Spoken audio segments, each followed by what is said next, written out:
Seriously though, what the hell is up with pretzel rods? I mean, come on. Did someone really think that that was a good idea? Come on. Seriously.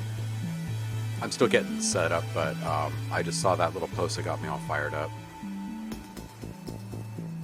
Pretzel rods. Everyone knows the skinnier the pretzel, the better it is, right? I mean, come on. I mean, unless we're talking like fresh baked, soft pretzel. What's up, everyone? Happy Monday. I'm still getting set up, like I said, so I just had to chime in on this.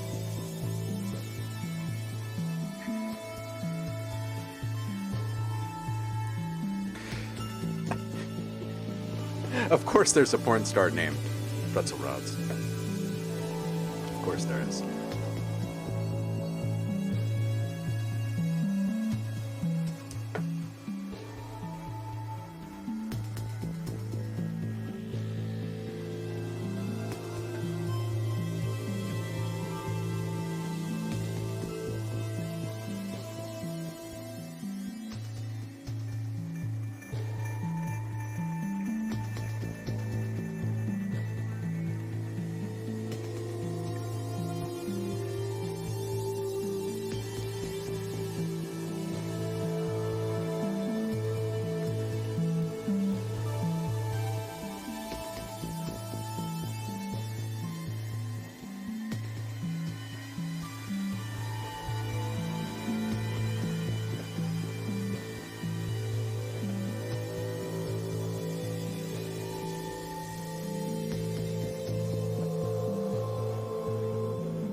Okay.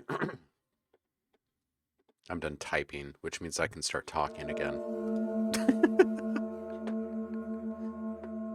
Me and typing and talking at the same time, man, doesn't always go very well. Let me hit stop on this music and start talking to you guys. How the hell is everyone? It's Monday. How are you? Nano, welcome. First in.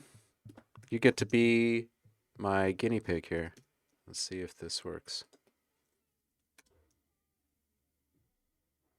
Hey.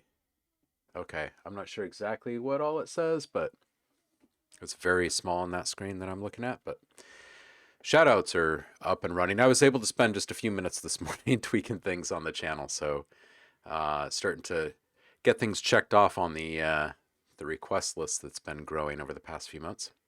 So shoutouts are active. You guys should be able to add GIFs here and there when and where you want on demand, I believe. You guys should have like a little Jiffy button there somewhere. Anyway, first to find that gets a cookie.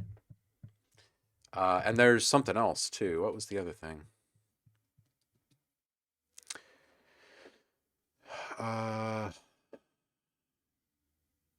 I think it was voting or suggestion box type thing that you guys can just like freely make entries in, and I can pose questions. I think the first one posed is what shall we work on next? Because this big project is almost done. I have a bunch of products that I want to actually get out that have just been building up in the queue, and you guys can come along for the ride for that. But I'd like to make some community stuff with you guys because it's been a couple of months. Oh, look at that.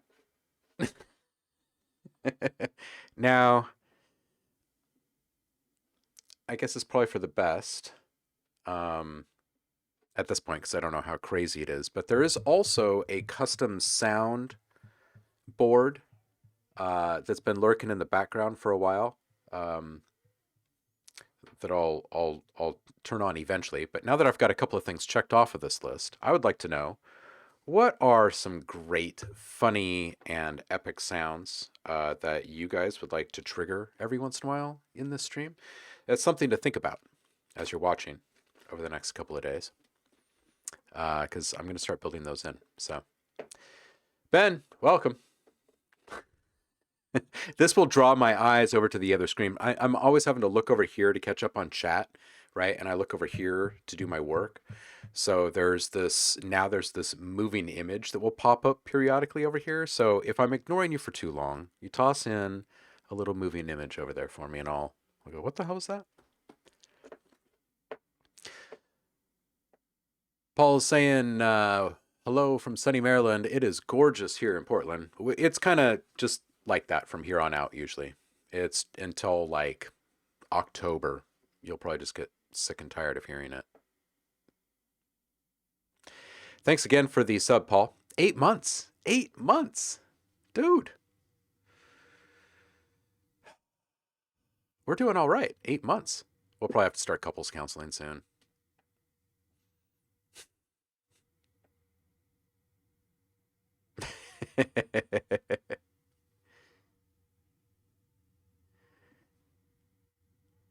Yeah, you gotta love the auto re-up. In fact, there should be, I think, if this is working correctly, there should be like a little hover button reminder there like on the screen for you guys to just hit the prime button. And then when you do set up the auto sub thing, then you just get OhmLab forever. Free sounds forever.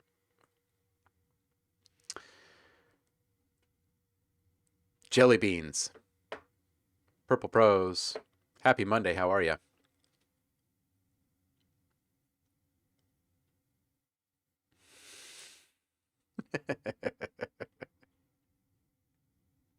It's free real estate. Oh, very nice, very nice. I'm sure the developers have some kind of filter on it, so they aren't getting themselves into too much hot water with risque chips flying all over the place. But oh, nice. Tossing cables.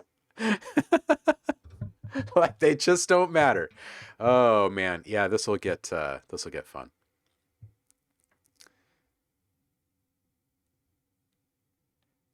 Saf, welcome. How was your weekend, dude? Zamertz, hello. Ooh, Saf has got IDM glitch track. Yeah, dude, send it through. And Nano has a very Nextra by Deadmau5 style track today. And it's not 7 minutes. We'll check them both out.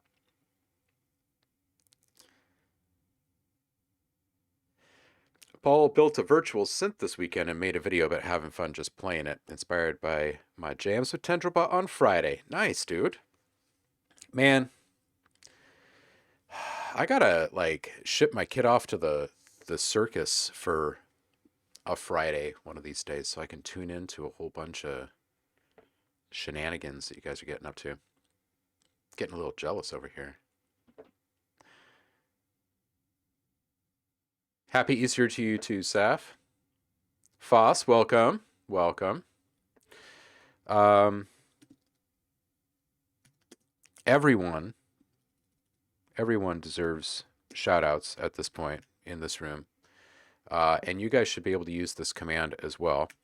So whenever raids happen and there's a bunch of new people in the room, feel free to spam yourself even if it gets a few extra people to your channel.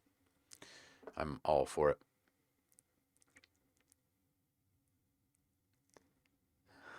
Smack Talk and Pretzelbot and OhmLab.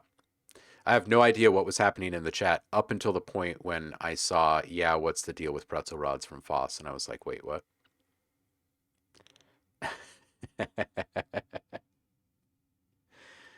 Oh, man. Oh, M&M's, Purple Pros. Mm.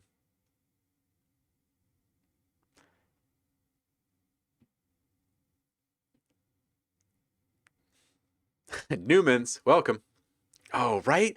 You know, fresh pretzels, they're like the thing that you never think about. Unless you go somewhere with concession stands or someone says soft pretzel, and then all of a sudden it's over. Like you can just imagine biting into and the big salt and the it's just unfair. What is it about soft pretzels, fresh pretzels?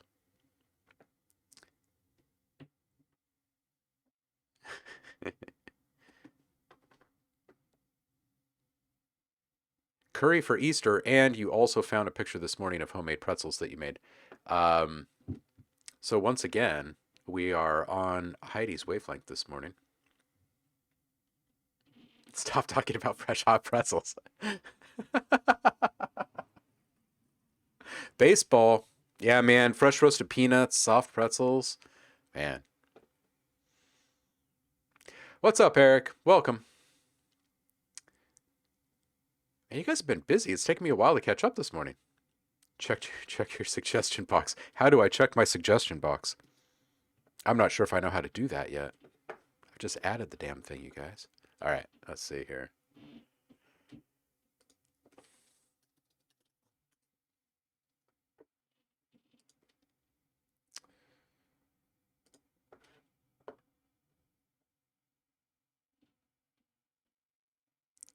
Where is my suggestion box? Where the hell did it go? Oh, here it is. Do I actually have to click on my own suggestion box? Stream? All right, let's see here. We could have a contest for a pretzel commercial. Yeah. Rescore this iconic pretzel commercial from 1983.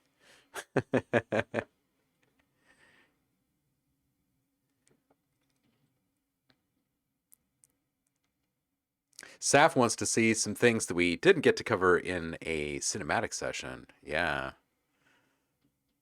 Make porn music next. You have the stash to go with it. Do you have a way to get us a picture of your stash that you're currently rocking, Ben? I'm curious.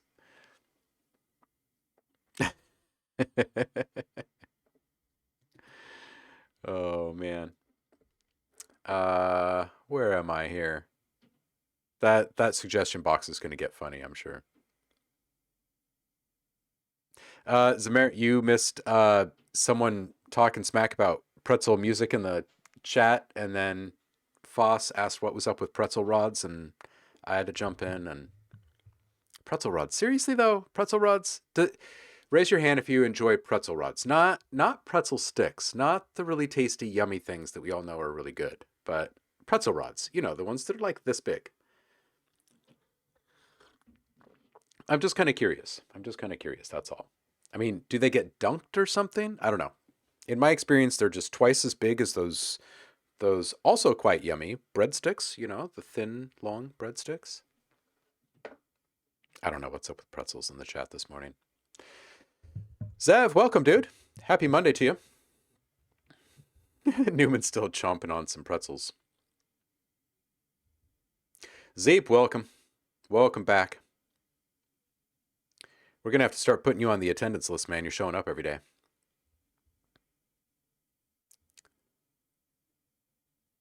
Man, we talked just one time about how freaking gorgeous Will is, and then from that point forward, everyone is just greeting him with all of these, hello, handsome and gorgeous and all of this. I hope he doesn't feel like harassed and uncomfortable, because then human resources, human resources is going to reach out. It's going to become a thing. And then we're all going to have a conversation.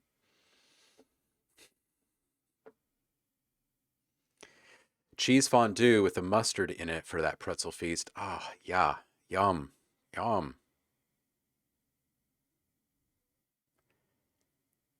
Recovering from too much DJing this weekend. Yeah, I'm serious. I need to sell my kid off for like 1 week just so I can tune into stuff on Twitch that I want to watch. Oh, man. Eric, you got to tune in and check out the DJing. Very nice. Very nice. Ooh, nice phosphor. 60, 70 people in it. Very nice. Very nice.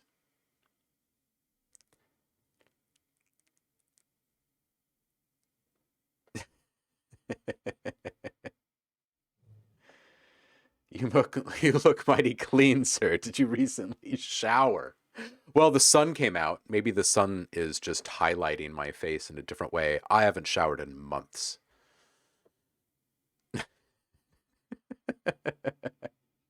Swamp, what's up, dude?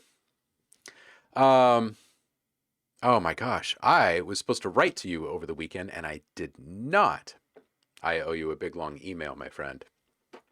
How are you feeling?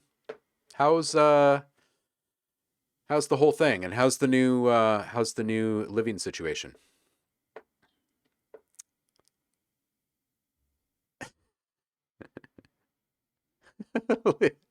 It's a Leopleurodon. I still need to build it. Did you find me a picture of that, Ben?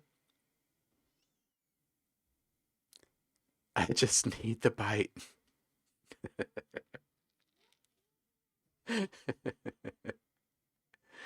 Oh, Mendocino, man. Gorgeous. It's gorgeous here right now, too.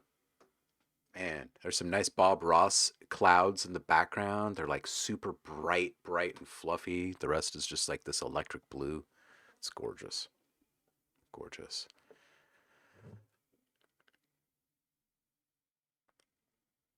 Man, how much more catching up do I do? Holy hell, you guys have been typing a lot this morning.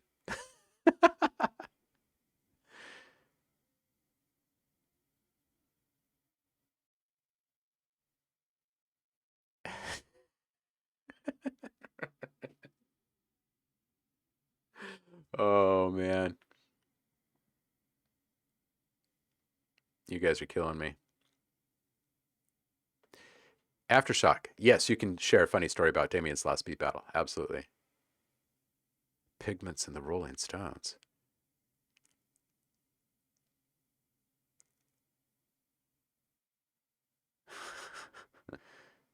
Philly soft pretzels are the best. See, now that is not something I have tried in different places, is soft pretzels. I can count the number of places I've had soft pretzels on probably one hand. Pretzels are an inferior treat. Fly bread is the obvious winner. Oh man. Oh man. Zamerits, is that a link for feedback? Soft pretzels with honey mustard dip, fresh lemonade. Jerry Cal Ripken, priceless, nice, dude.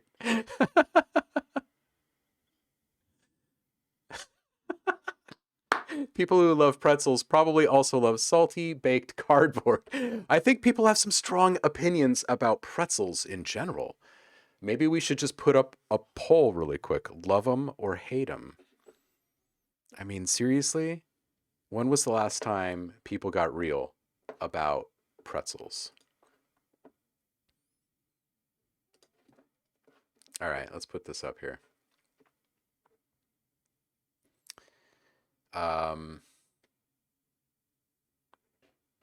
Poll. By the way, Found Sounds for Beatmakers was the runaway winner of the last round of polls in the last stream. You guys can go grab that that free sample pack right now if you are currently subbed to the channel. Pretzels. We're going to get to the bottom of this right now. Pretzel Lab. Pretzels. Love them. Hate them.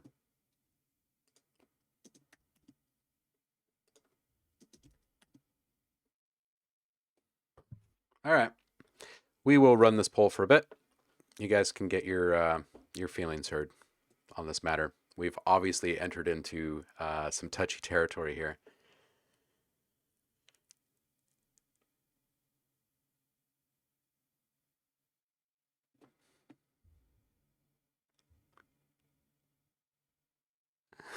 What have you done, Foss? What have you done? This is getting big enough for the Russians to get involved at this point. They're going to start meddling.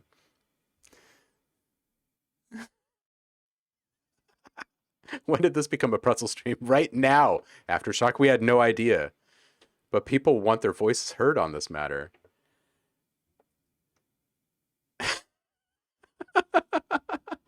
Oh, but breadsticks. Samarit says cardboard. He's rooting for the cardboard here.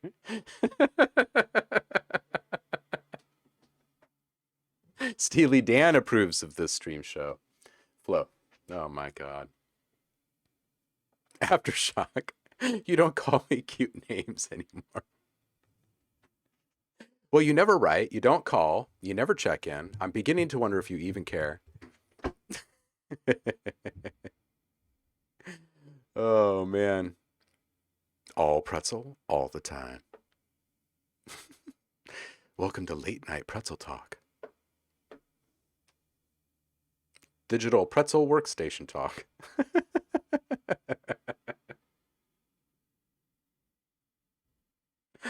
Ben, I'm just getting to your comment about HR is your favorite part of the corporate structure. Man.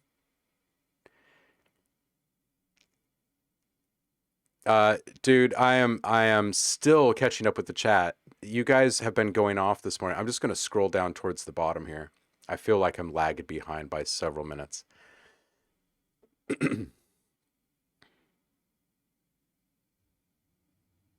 Ah, large scale white market op.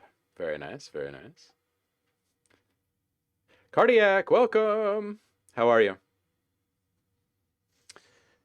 We're gonna need to throw some extra love to Aftershock today. Aftershock is feeling a little neglected. All right, so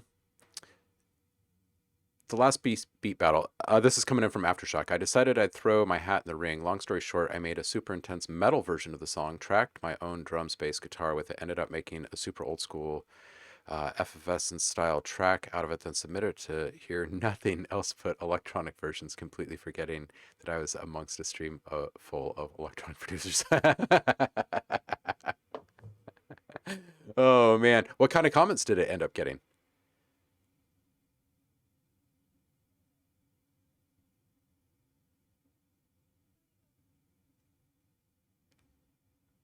Newman sums it up right there. Regular pretzels, you know, they're all right. In a mix, they're okay.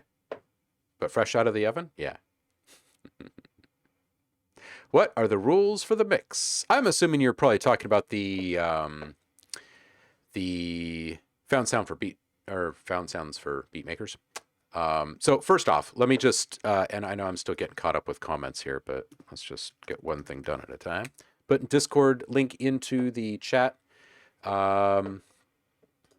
Subscribers. Oops, what did I just do to my project? Let's see here. New free sound pack is up, subscribers.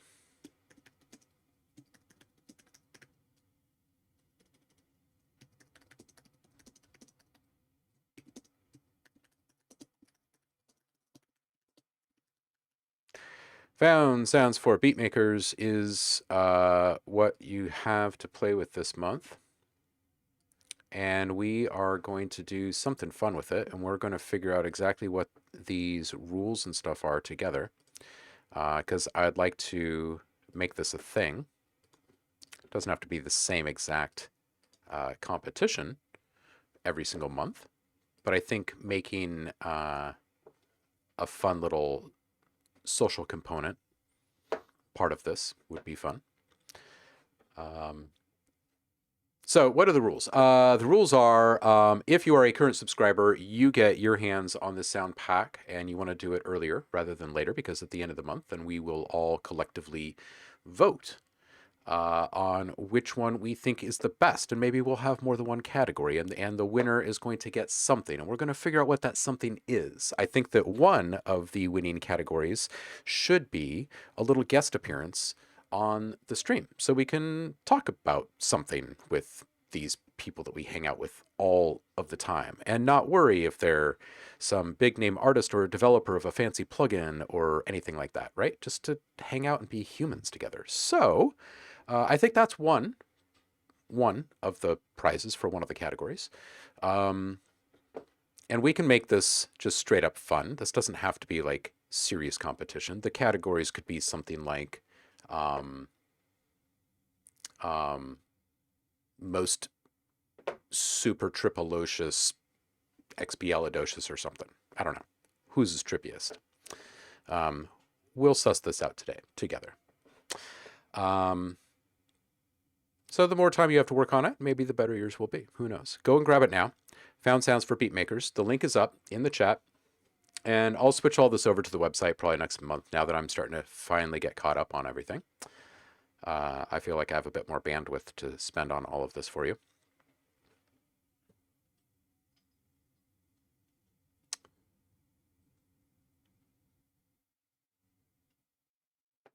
Still getting caught up in the chat. Subvids, welcome. How are you? Cardiac Records liked the submission Aftershock. Head banging and dope, in case you missed that comment in the chat.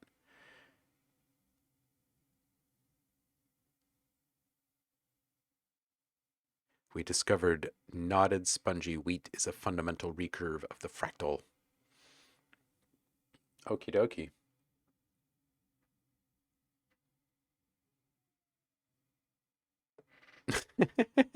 '86 Crush says, how are you pulling off streaming from a Mac without CPU spikes or audio dropouts? Less is more. I just set it up the right way, I guess. I have a beast of a machine too. It's quite nice. It's quite nice.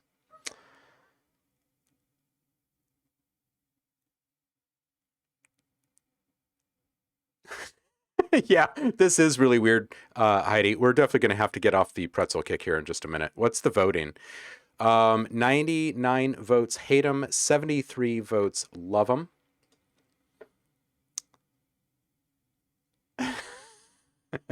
Soft pretzels, spicy mustard, says Sev.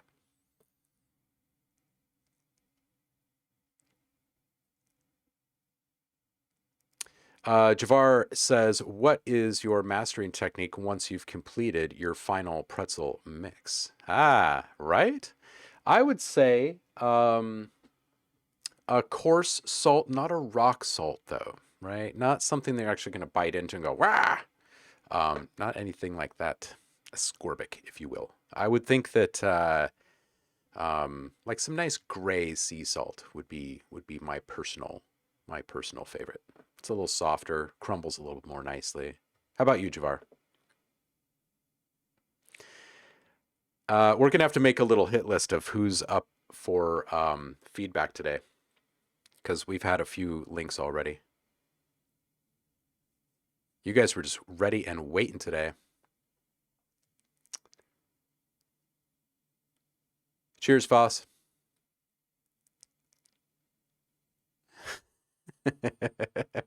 Molar compression and high sizer reducers. Oh man, I love geeks. Y'all are great. Man.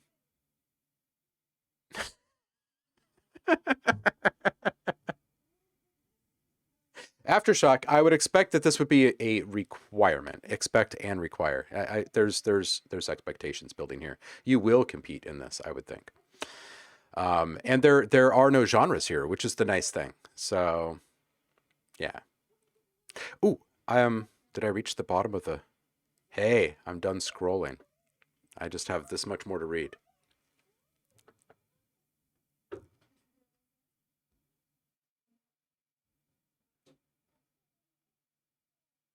Ben, did you get to hang out with Steve when you were at Pure Mind by chance in any of his visits?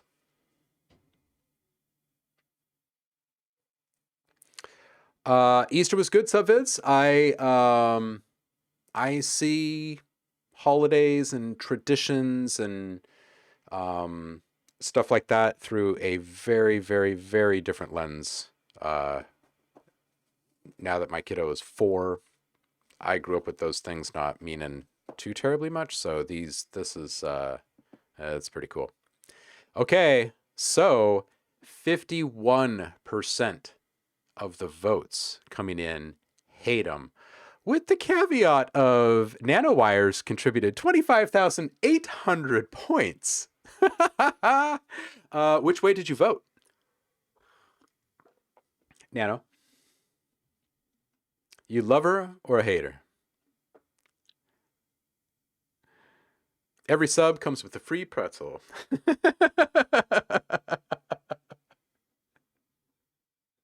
Oh man, 86 Crush. In all seriousness, the reason why everything runs well on this machine is because it's got a ton of cores, a small amount of RAM, and there's just not a lot of other stuff running on it.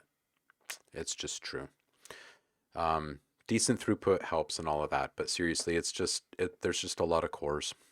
And you can see from the CPU meter that, I mean, I could have a track with, or a project with like 100 tracks in here, and you start to see the bars wiggling up around here. As long as I don't have like, 25 instances of reaktor running at the same time or something. We're usually pretty good here.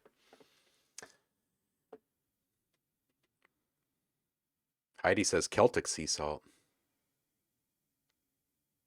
90-second submission for feedback? Yeah, dude. Aftershock, absolutely. Send it in. You need validation.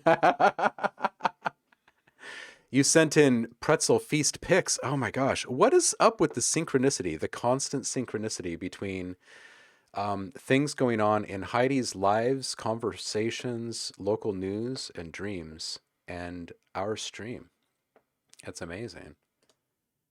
Okay. How do I do this? There we go. Sorry, I'm interneting, and it's a Monday. Okay, so seriously, there were pretzels. There's a soft pretzel. And some kraut and some, is that the mustard cheese? Corned beef and sauerkraut. All right. Well, I'll tell you what. I had no idea that we would be talking about pretzels, or that people cared this much about pretzels, or that there were even pretzel feasts. But cheers, everyone. Happy Monday. Hope you're all doing well. Hope you had a good weekend.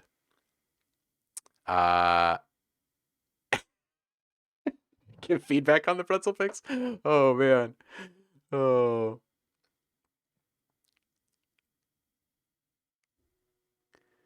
Oh, man. Link is broken in the About Me section. Which link? How do you vote in the poll? I think you just have to click on the thing that you want in the chat, Zev. Unless it's already ended. Twitch broke that link. All right, so all right, I think I'm done with the pretzel talk. I need to figure out who posted the first link and where, because Twitch, you guys piled on so many comments so quickly that my chat only goes back to Leah Plordon. So all of the links that were put in there before that, I missed. I've got one here from Paul. Pigments and the Rolling Stone. What is this? Oh, processing the video. Okay. I will check back later. Is this a new video that you just put together, Paul? Google says it's still processing. I will come back to it.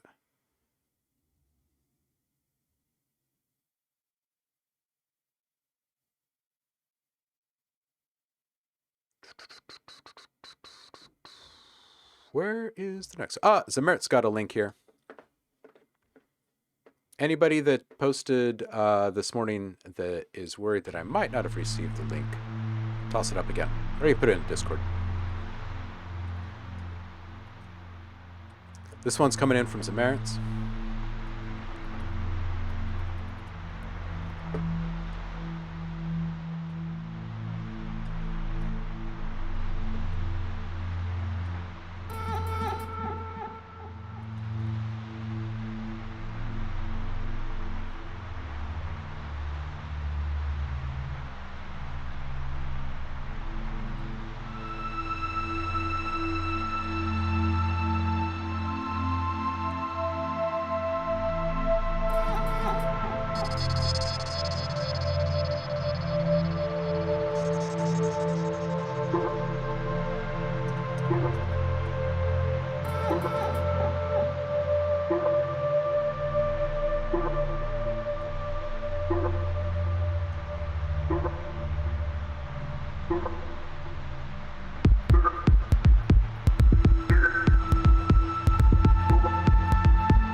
Lovely stuff. Very, very nice. And I like the resurgence of the cardboard robot character. Love it.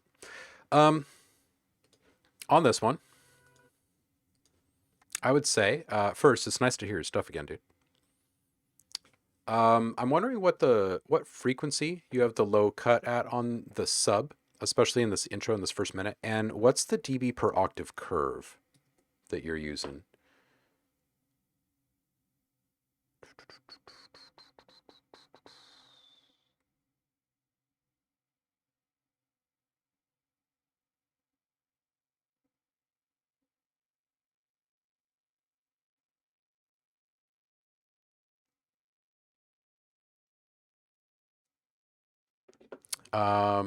So the reason I ask is because, and we can just pull up just a random track in here really quick.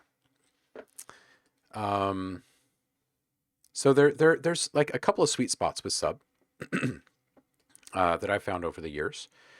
And the ways in which you're cutting it absolutely affect the way that it's actually being delivered. It's not just cutting away frequencies, because if you cut more drastically, it's going to force more energy to be directed at a specific range of low end frequencies compared to when you have a slower or a lesser slope. So if you have something like this, for instance, on your low end, it's very, very gentle, and you're quite literally just rolling off a few frequencies, but they're not really being rolled off, right? You're just kind of giving them a little, take it easy down here, right? But if you push it up like this, now all of a sudden, there's a great deal of energy being focused on these frequencies right here. You're not adding anything to it, but the energy that was being spent on reproducing frequencies that weren't even being heard was quite literally the bulk of the energy being used at that point, like across your entire frequency spectrum, because there's just so much there to move in comparison to the lighter weight and more nimble high frequencies. So when you cut away that drastically, those surrounding low frequencies, immediately the frequencies right above it are perceived to be quite bolstered. Okay, so if you want a punch that's a bit more, or a sub that's a bit more punchy, you can use a tighter cut like this. But if you want something that's really smooth all the way around, you can kind of ease into it. On this type of track, you don't really need rumbles, right? So you could start above 30 and kind of gently fade those frequencies out. And if you're using a dynamic EQ, those moments can be even smoother. The ways in which they're being delivered, right? If you have a bass that's going up and down. And the reason I bring this up is just because in a couple of spots in this intro,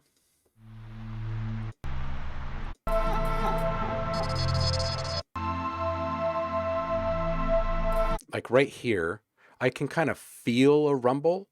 And I'm not sure that it really fits the mood of this. Like, I love the idea of having this like warmer sensation kind of bubble up right there. But actually feeling a rumble feels like it might just be a bit too much. And low end can seem somewhat oxymoronic while you're working on it, right? Cutting away low end to feel more low end, that kind of stuff. But just kind of knowing what cause and effect is in play can help. So you might want to consider bringing up that sub just a little bit, or that cutoff point, and then easing off of the dB per octave curve and giving yourself just a little bit more gentle roll off there, and just slightly attenuating these first heard frequencies here. It might feel just a touch better. You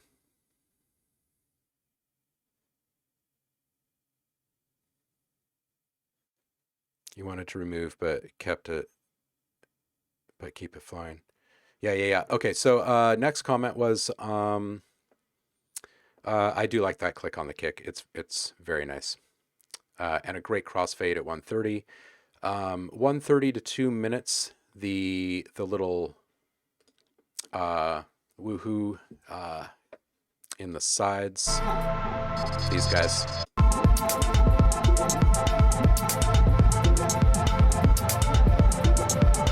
The ones that are periodic, the kind of owly, they feel just a little bit heavy. So at points, as stuff is moving around, they get just slightly obscured. So if you were to shave off just a little bit more low frequencies, I bet you would probably hear them a bit better across the board throughout the entire thing. And it wouldn't take much. It may only be as much as like 30 hertz or something that's keeping it from really staying more present. And then contrary to that, around 2:15 or so, when we're just kind of hearing this arm move around here.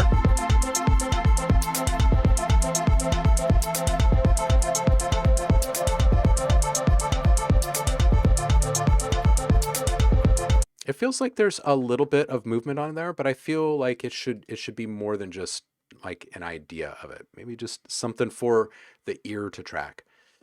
The sound itself is great. It's more just about calling more attention to it, right? By introducing more interest. And it definitely doesn't have to be a filter. Like it could be saturation or noise or something totally different, right? On stuff like that, I actually like changing the shape of the amp envelope just slightly.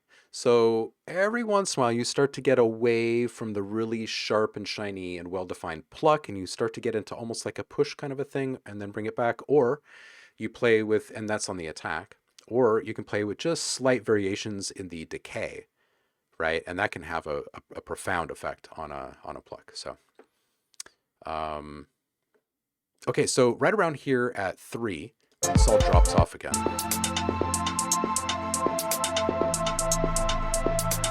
I think this would be a fantastic candidate for another parallel channel of that noise.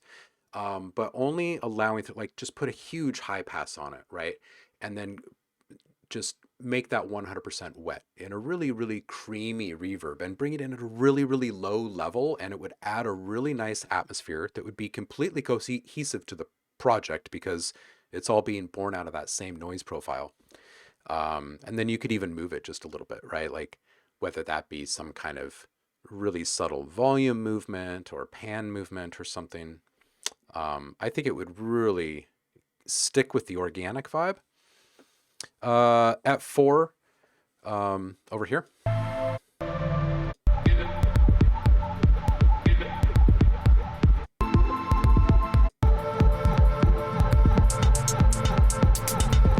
There's one in there. I'm not sure which one it is.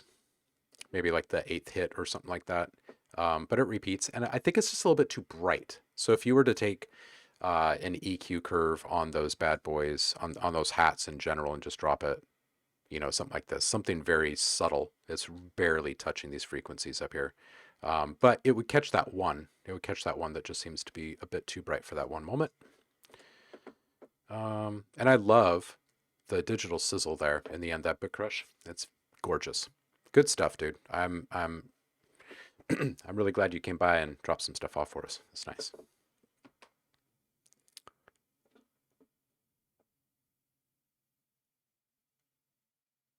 Cool. Oh, excellent. Well, I'm glad I could pitch in on that, dude. Your stuff is always welcome. All right, who's up next? Nano, I think.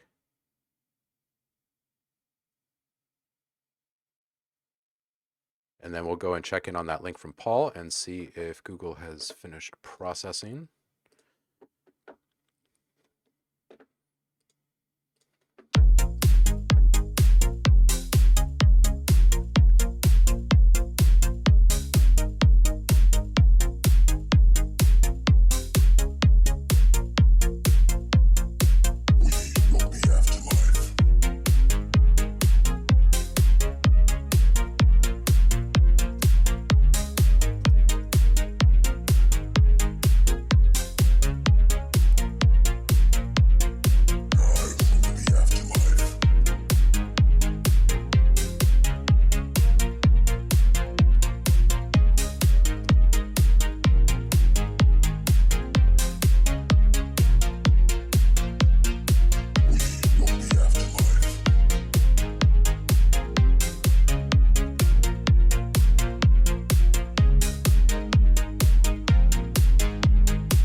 All right, so the vocal sample is a little dark for the vibe. The synth seems to be a bit more happy. So if you were to periodically kind of deep detune those synths, I think it'd be pretty awesome, right? Because you've got like this juxtaposed feel, and then all of a sudden the synths could come in line with it, which would be not what most people would do. So it'd be cool, pretty cool and unexpected. And then in regards to Vox treatment, maybe just some really simple periodic stutters or just really, really quick pitch or sample and hold mods. Just in a couple of really like well selected places. I think it would go really well. 130, really nice delay work in there. It's just very simple quarters. Around 150, it starts to become apparent that if you were to up the frequencies on the like target higher frequencies on the noise topper on that snare, I think it would really smack. So overdrive 0 dB gain, just target 7K and allow the signal to pass through and get sweetened. And around 250 or so, all of this just kind of runs rock steady from 3 to 5. So there's a couple of minutes that you have to play with here. And I would say some movement is a good thing to do here. I don't know that you're really lacking anything in the actual arrangement at this point. So I think the rest of the work on this is probably mixing. You have a lot of good elements. It's just about finding creative ways to continually maintain engagement, right? Like if you've got them still at 3 minutes, you'll have them at 5. It's just, will they be bored or will they be engaged, really? You know what I mean? So just tiny little things like, what if one of those ARP layers went up, you know, from 8th notes to 16th notes for a bar, or maybe that change is actually kind of cross-faded up and down over a period of like 4 bars or something like that, right? Or just maybe just the lowest note in that ARP every 2 bars gets a little double tap instead of a single tap on the first note or something, right? Just something just to kind of get people to engage with it just a little bit more. Yeah, that's the feedback.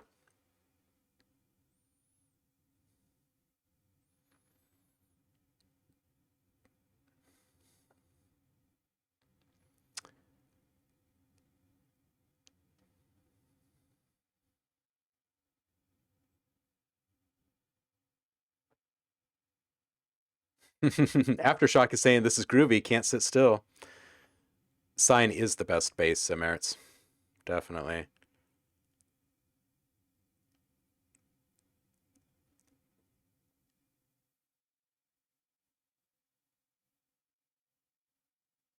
Yeah, I would say that the transition effects are a bit lacking.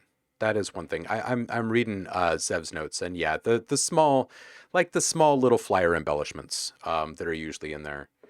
But besides that, I think the large majority of the arrangement stuff is pretty much there for this track. It's just a matter of like, just keep it really interesting.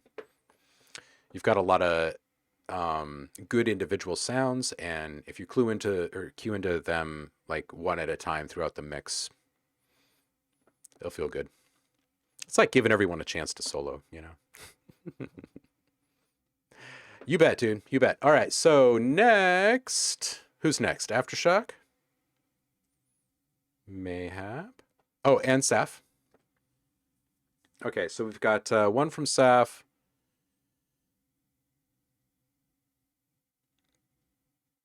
CR Prod, I just saw your link as well. Thanks for tossing in.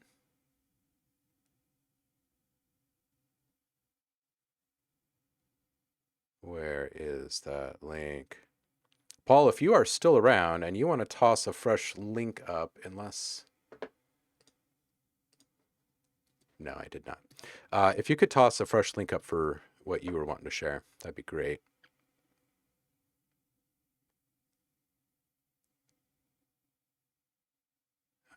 Okay, so that means aftershock. Just copy this over.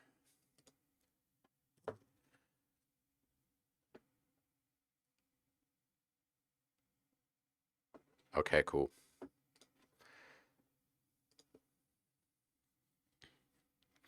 Let's listen to this one. So this one's coming in from Aftershock. This is his most recent beat battle submission over on Damian Taylor's channel.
This is great. I kind of want to listen to this one more time.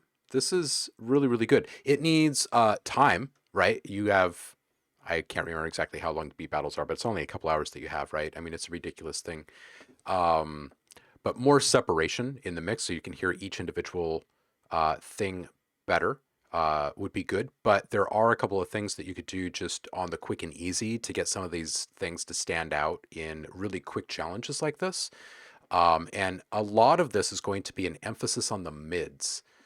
This has actually come up in a couple of people's private lessons recently too, of just not quite enough attention to the mids of things. But that's quite literally where the large majority of each sound lies. So it kind of makes sense when something needs more power that the mids are kind of the first place that you look at, not the lows. But I'm going to listen through one more time really quick.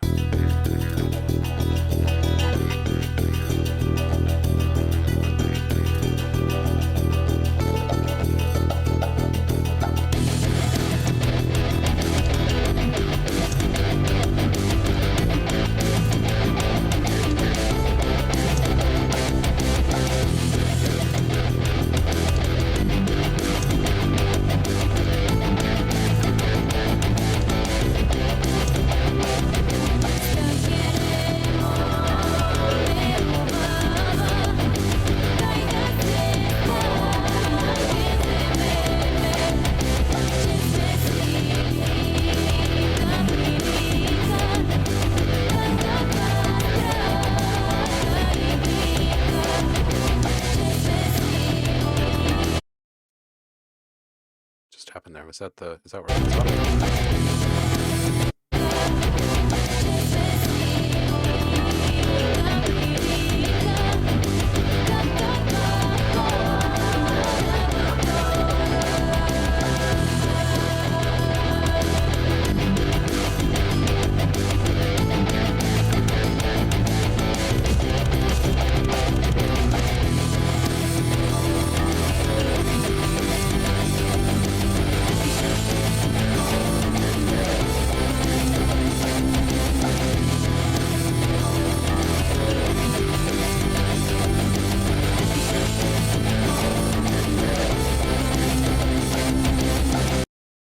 Okay, so I feel like I have a bit better grasp on feedback for you after that one.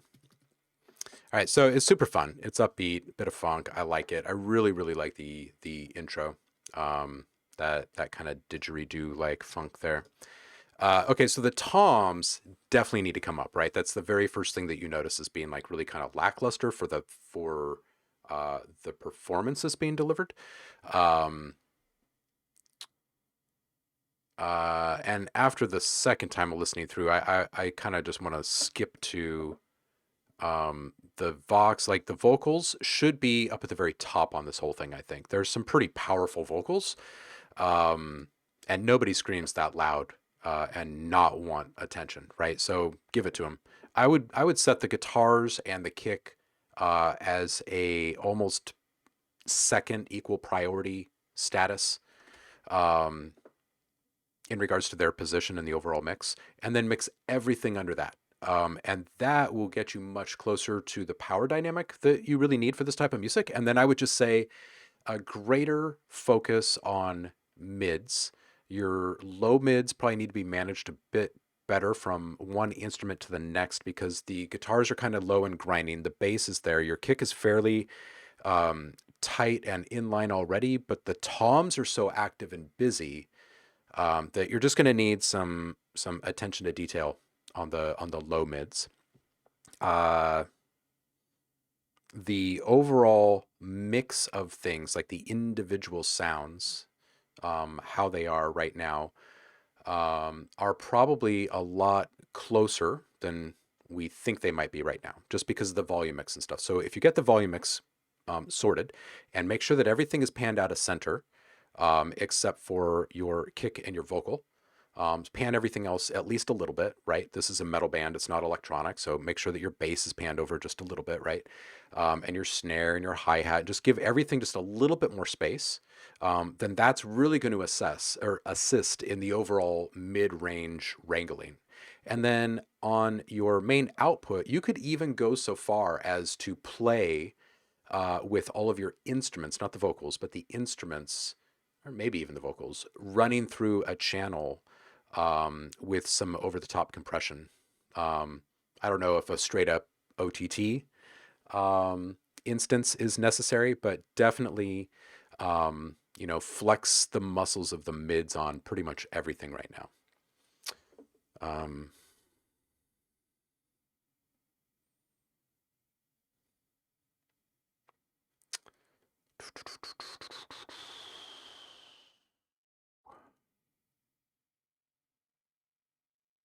Paul, I see your new link there. I'll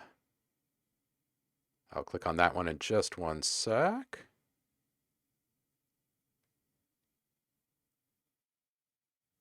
Oh yes, the time limitation is definitely the biggest thing. I feel like any idea that you can get out in 2 hours is a feat, and to get that thing mixed, it becomes a bit more superhuman.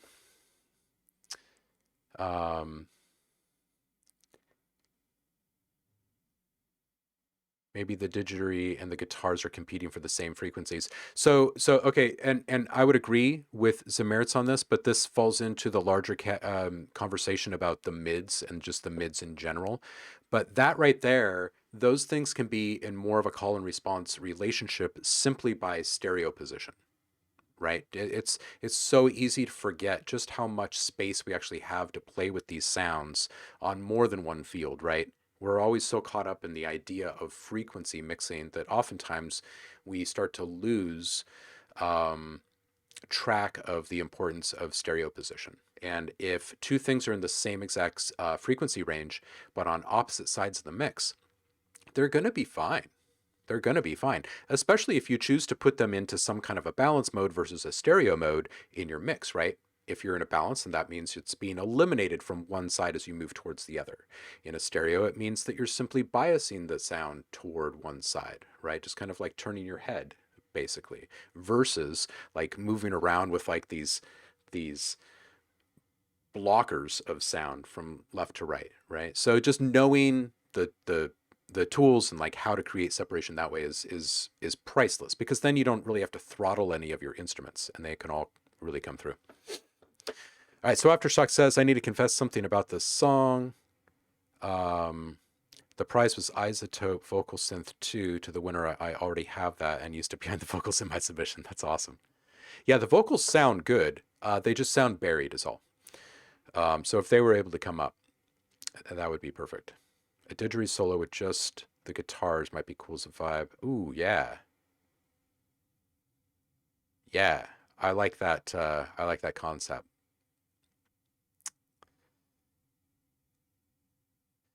I would agree with Aftershock's comment about Isotope and them being unmatched. They have a lock on what they're about.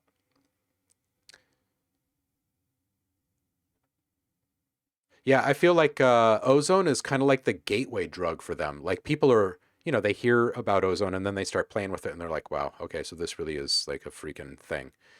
And then they start paying attention to some of the other things that they're doing.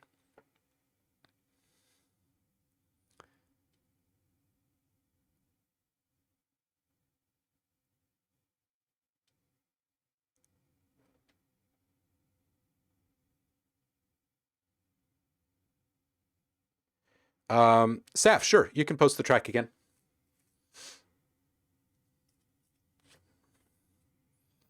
I appreciate that. And while you're getting that up, I will click on this from Paul.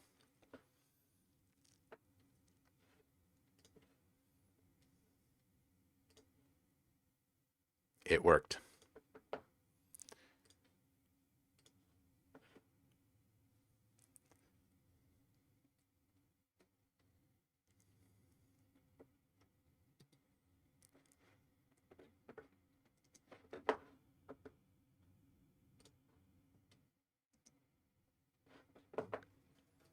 This is Paul's latest. Paul, spam the chat. As you guys get feedback, you can spam the chat. This is the latest from Uncle Chrome. Click on his name in the chat and follow him. He does stream. Check out his stuff on YouTube.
I'm really liking the textures at the very end of this thing.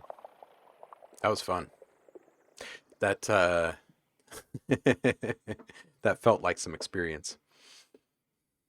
Um, all right, so let's hit this link from Saf. And there it is. And then I'm going to jump into some stuff. You guys have been going strong for 2 hours almost, hour and a half. Jeez.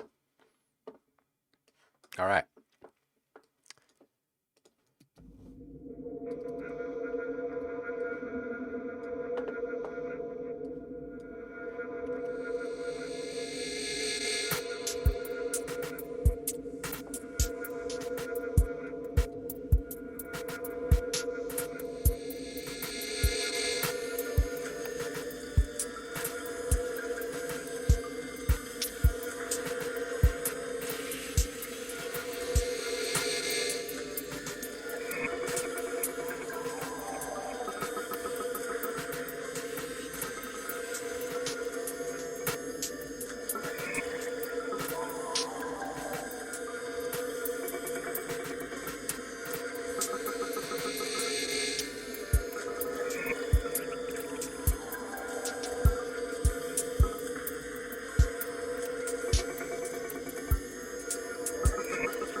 Dude, this is great. You can hear your understanding of signal flow and processing growing right now. Like from one thing to the next, you can quite literally hear the dots being connected and you understanding how different elements are affecting each other in play, like in tandem. And this is great. This is really, really good. This is there's a definitive level up here. This is really good. Your intro sets the mood so perfectly. It's so well defined and spacious at once. It's really good. And just seriously, I just want to say it again. This is better mixing, dude. You're getting this. Okay, so the kick is like heartbeat material, and I love that you kept it super, super subtle.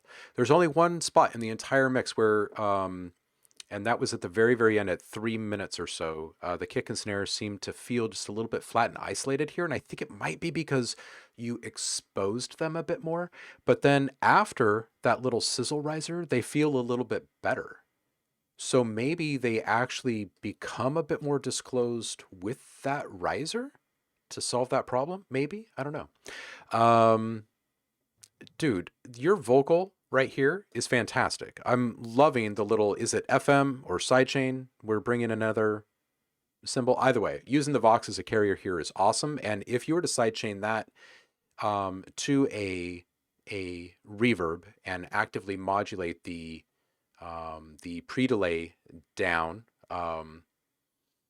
with the wet going up, you would have this really awesome kind of cool suckback effect where the reverb is getting bigger, which would normally result, like we would expect the thing to be pushed away from us, but pulling the pre-delay in kind of sucks it back. It's kind of akin to the effect that you see in dramatic zooms in movies where they will be zooming in fast on a close field focal point like a face, and they're actively moving away on a rail at the same time, so the background is moving away and you're zooming in on the face. It would be kind of like that, right, where you're playing with space and focus.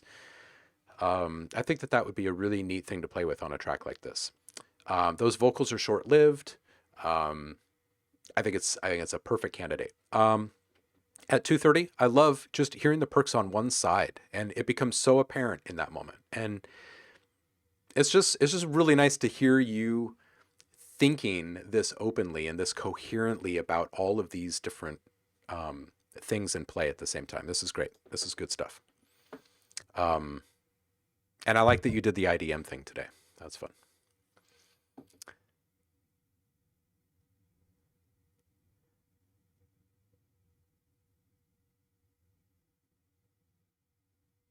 Heidi says, going strong, lol. Haven't slept and still in my pajamas. Haven't slept. You didn't sleep. You just stay up and eat candy.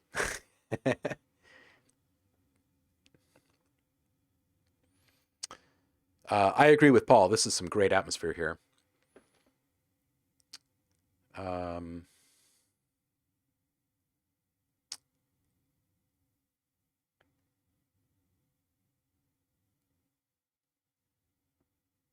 Oh, was there a return send that was not up in this mix, Seth?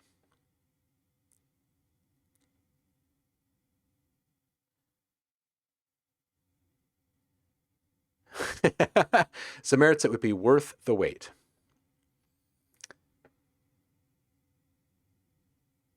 Oh man.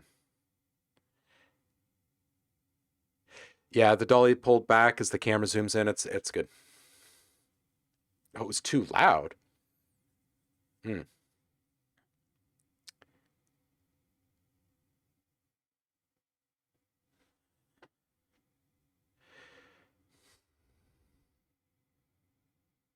Heidi, do you think maybe it's a byproduct of too many pretzels or lack of pretzels? Like, do you think it could be a pretzel predicament?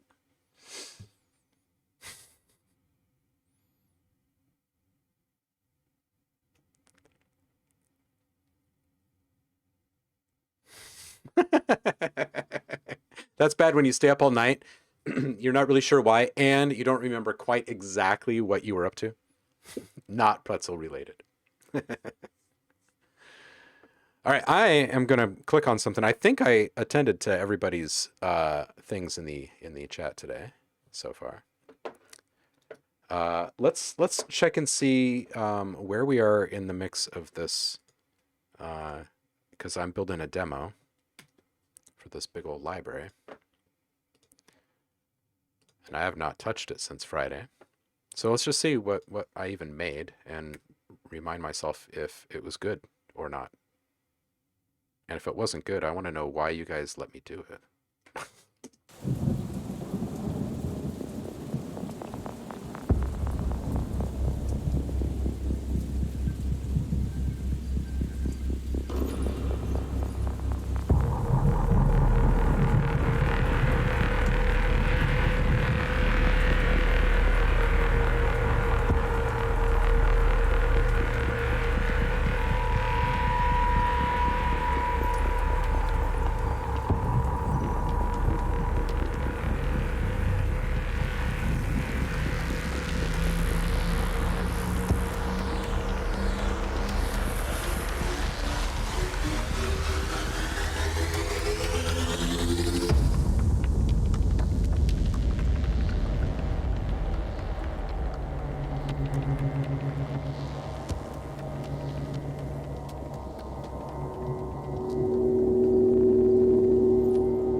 All right, so we need some hits. We need some more hits. That's what I got out of that. That the first half is very, very ambient.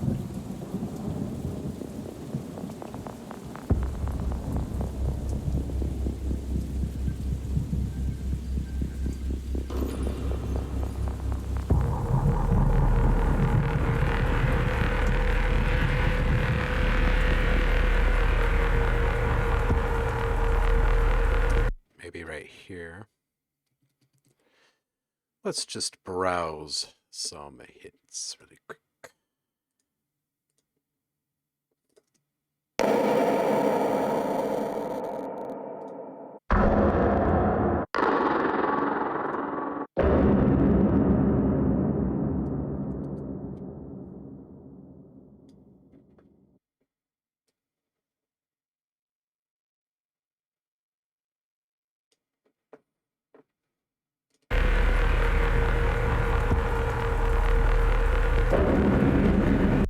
Not that one. A little bit up.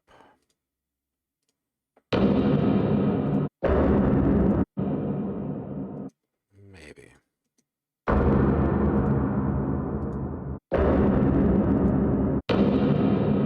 Yeah, maybe this one. Maybe that'll work a little bit better.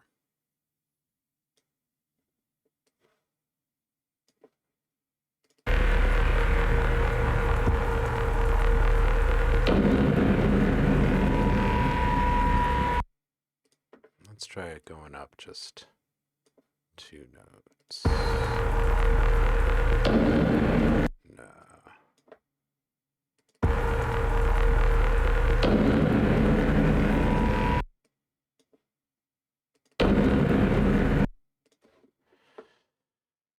Let's see here. Let's put this in a stereo, narrow the width just a bit, and send this over to the right by a fair bit. And bring down our level. Oh, and put an EQ on it really quick.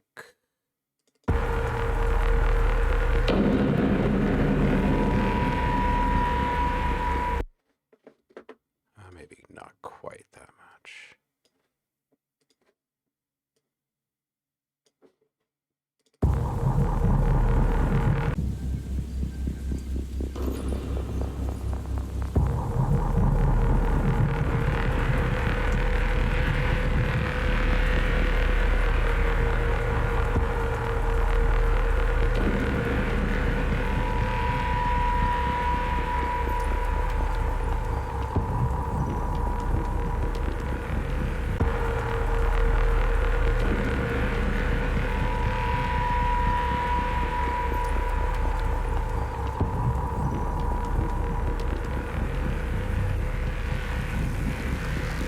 Let's just put in a little feedback swell over that whole thing in that intro.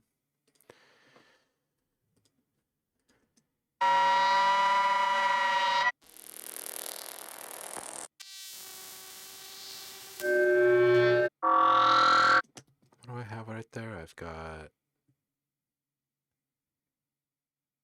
number 5.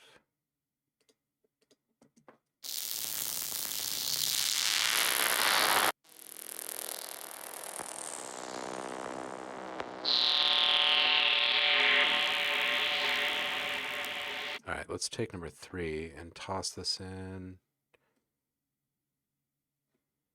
right over the top of everything.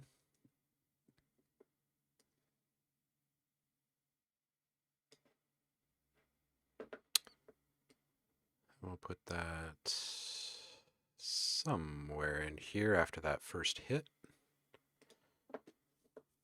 And maybe we'll just do a big pan across the whole thing. Yeah.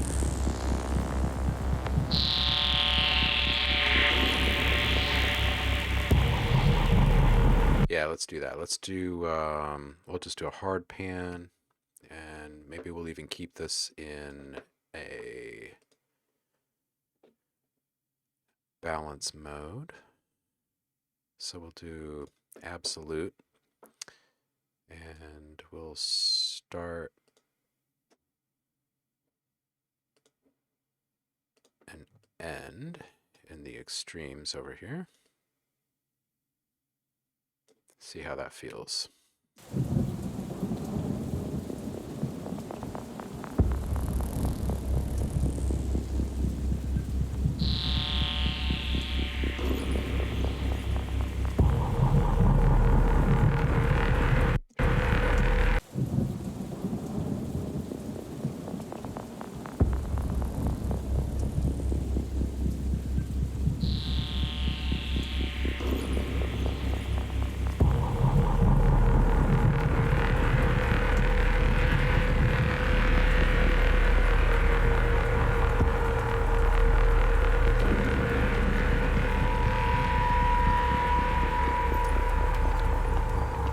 Try moving the rest over just a bit and start maybe just a little bit closer to center.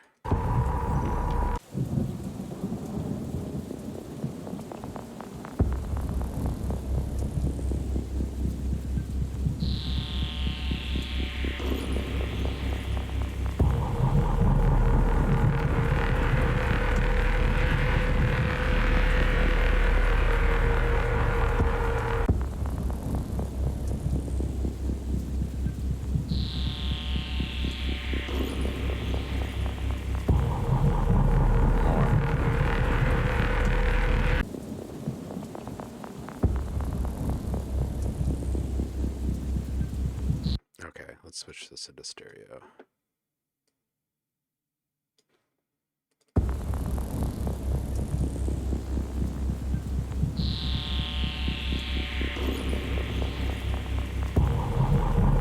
Yeah, there we go.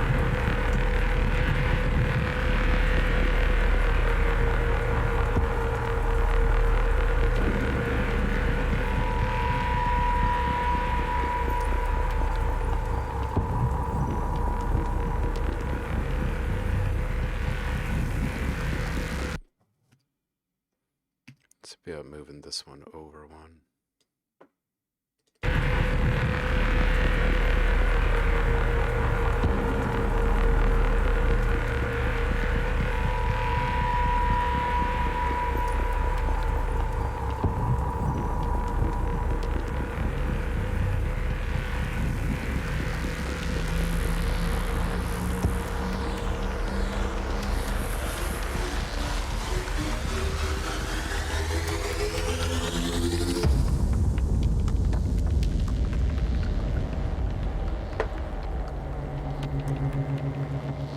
What's up, Ricky?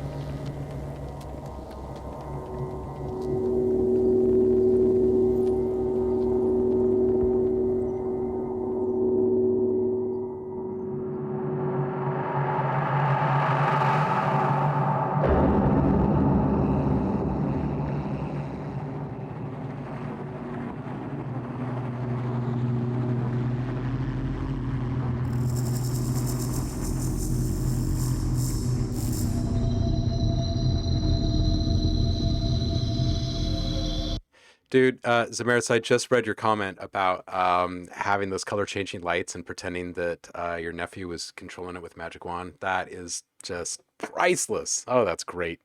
That's awesome.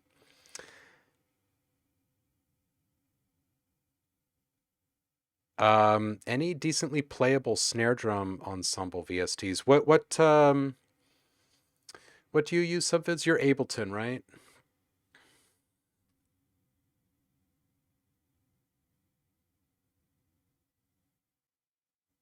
And there's no drum synth in Ableton. Oh, your Studio One.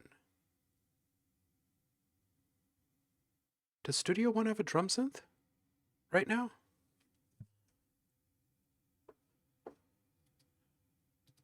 I thought they did.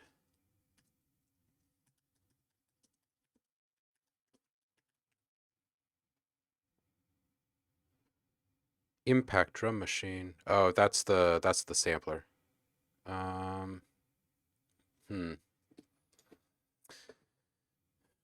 Well, in regards to what's good in VST land for that type of thing, yeah, you mean real snare drums.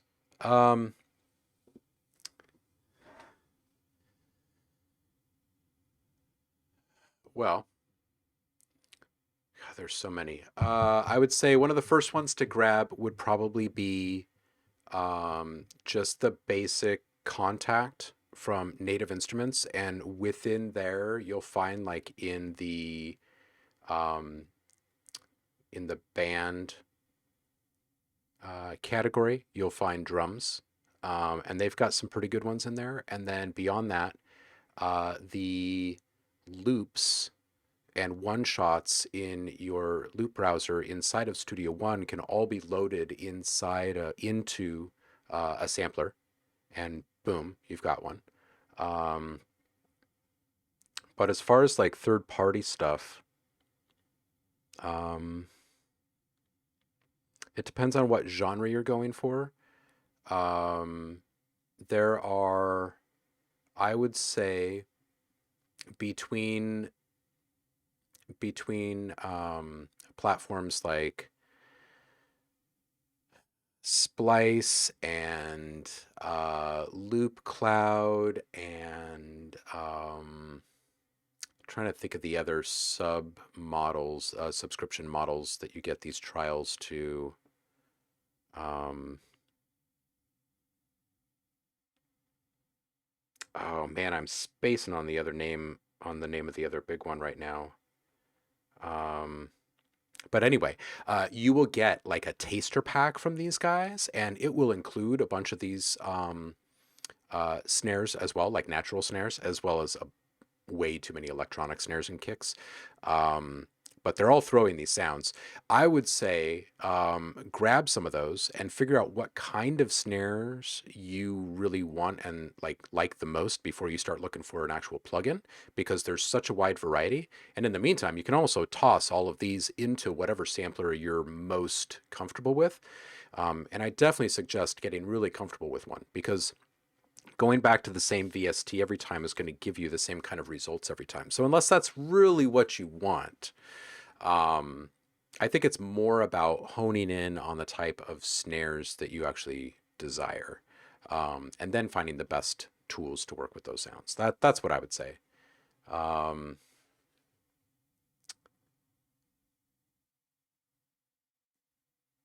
good for grooving 16ths, buzz rolls. Yeah, yeah, yeah.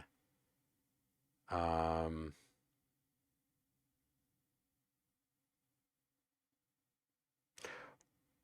Whoa.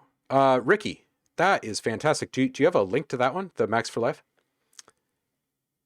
Um, so drum ensemble compositions. Okay, so if you're looking for, so again, this is really going to come down to genre, and I'm not trying to like sidestep the question. It's just that, like, are we talking cinematic, or are we talking like country and western? Are we talking pop, or what? Like, they're so in the VST world, things become so specific. You know what I mean? Um, um, trying to think of just a solid all around. Um, Arcade has a bunch of really solid, really good ones, especially in the Nashville Band in a Pocket and or Pocket Band, and what's the other product line that they have good ones in? The DIY home recording product line. Um,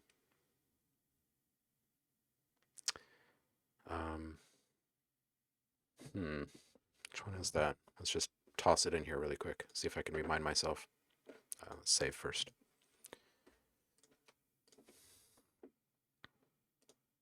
Do you use any of these subscription platforms, Subvids, or are you looking for like just a standalone?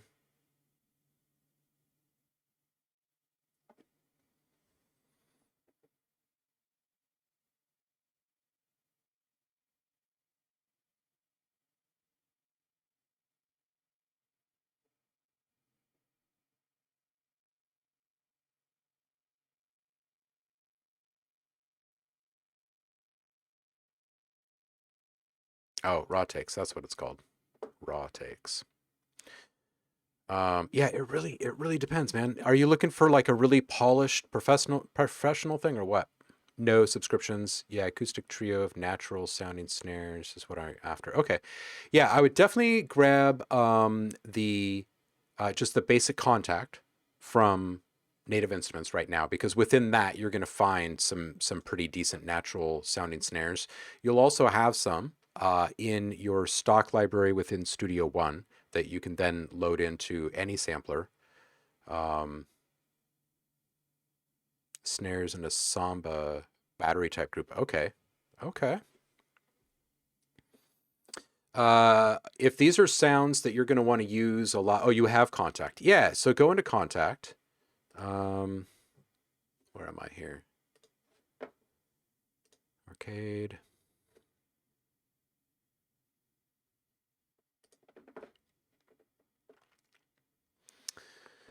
So when you're in kontakt,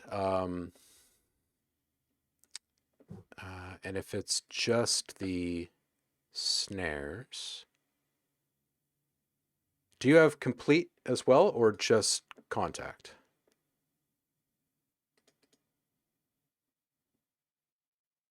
So out of orchestral into band, and then into drum kits. And each one of these drum kits is going to have different ones.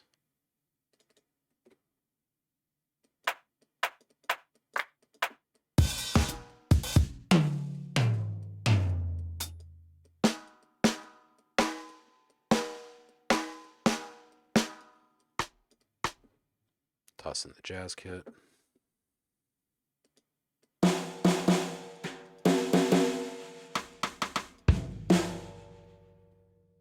And these articulate pretty well. You can also double down on your instances in your DAW to get some really fast, very clearly defined rolls and shuffles and flams and stuff like that.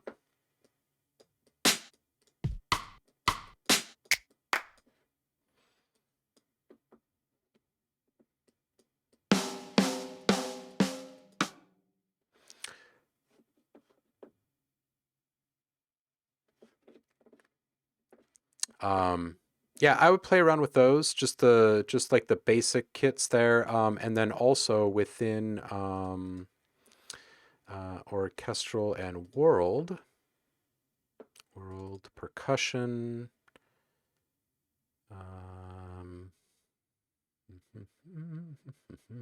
No, it must be in orchestral strings, percussion. Drum, snare drum. Okay, so there's the snare drum ensemble and there's the snare drum single. You just kill the verb on these. And this is where you start to get into the fairly organic rolls and stuff as well. Ensemble.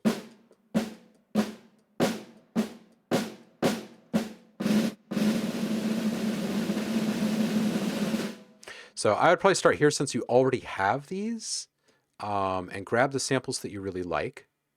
And if this is something that you're doing a lot, and you don't find everything that you need in one specific kit from kontakt, remember that you could build multi-racks, right? You can do multi instruments inside of a single rack inside a kontakt. And you can also load all these sounds inside of another sampler too, which is something that I would probably do.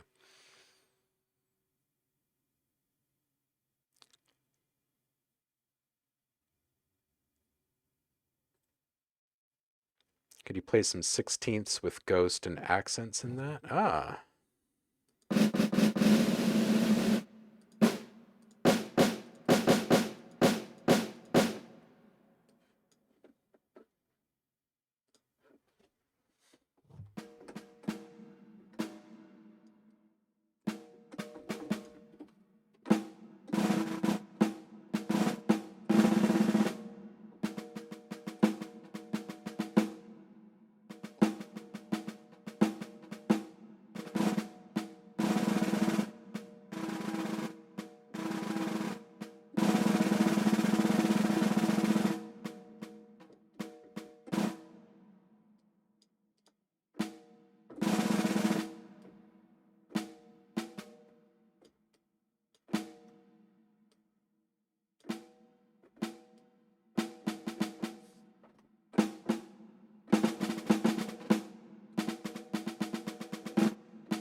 one of the things that I really like about these is that it's got an on-off trigger option, which I like, which is just the note followed by the articulation here.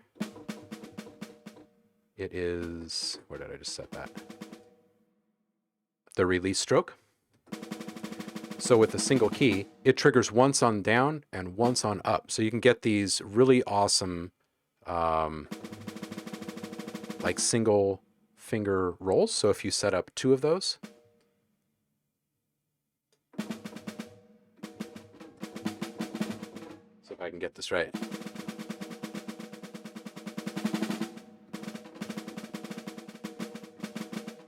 It's a timing thing, but you can get those little triplet accent flam things going, which are really hard to replicate with samplers. But you hear those types of things inside of battery lineups, and it's awesome. Like you're playing a hi-hat. Yeah, we could do that too. Let's just reset this whole thing.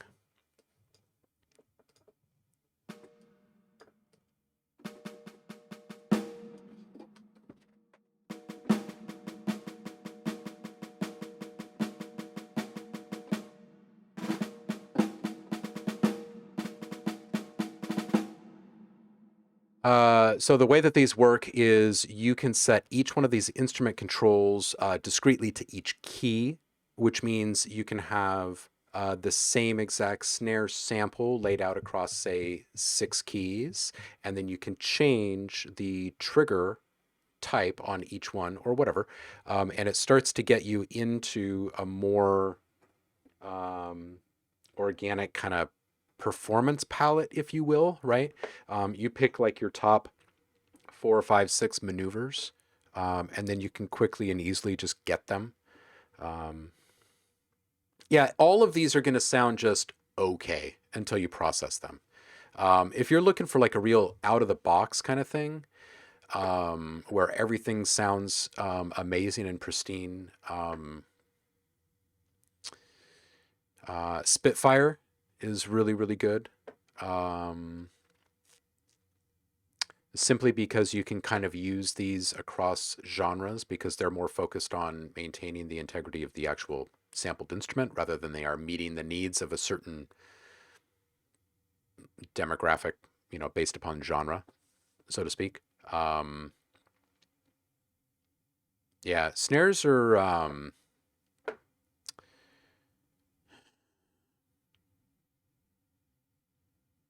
they're like what's the right word?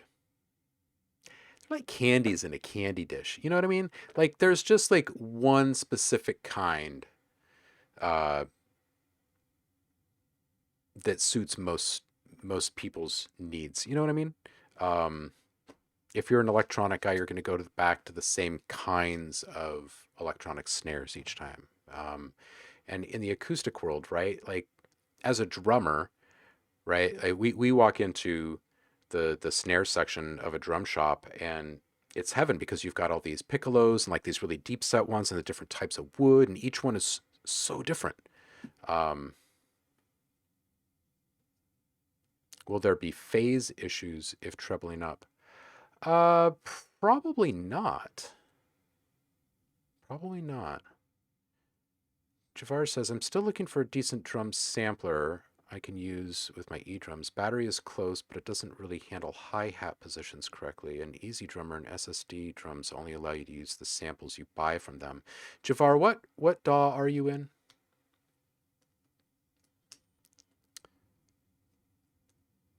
Usually if you're using the pitch control within Logic or within Kontakt and you're dealing with a Native Instruments library or a developer of their ilk, right? Like Spitfire is pretty much the best when it comes to maintaining quality across key change.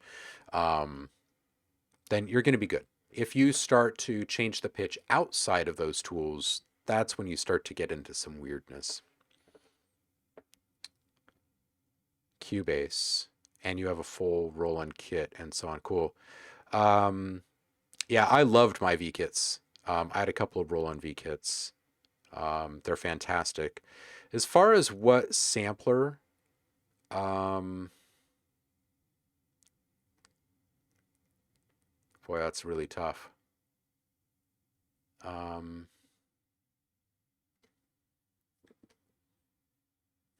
Hi-hat positions as in the open and close range?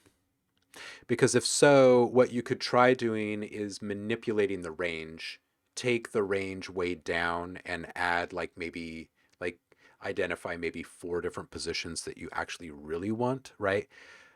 Closed, closed tight, full open, sizzle. Maybe you get a sloshy in there too, right? So you've got like 5 main positions. Um, for a hi-hat, need to layer multiple samples and control the mix with the hi-hat controller, and battery doesn't quite support that. Wait, are you using the choke groups inside of battery? Because battery actually does, it should support that. You can set up what's called choke groups. Subfit says, I have addictive drums. It's Ace. Just wondered if there was a better for ensemble playing. I bet they would sound Ace with E drums. Oh, yeah. Addictive drums would sound great, and addictive drums are some of the best.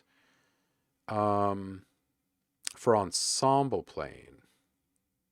Now I'm starting to understand what you're aiming for a bit more.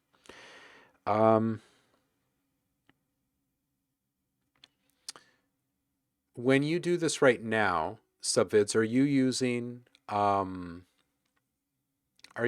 multiple instances of addictive drums? And I'm not fully familiar with addictive drums, so are there kits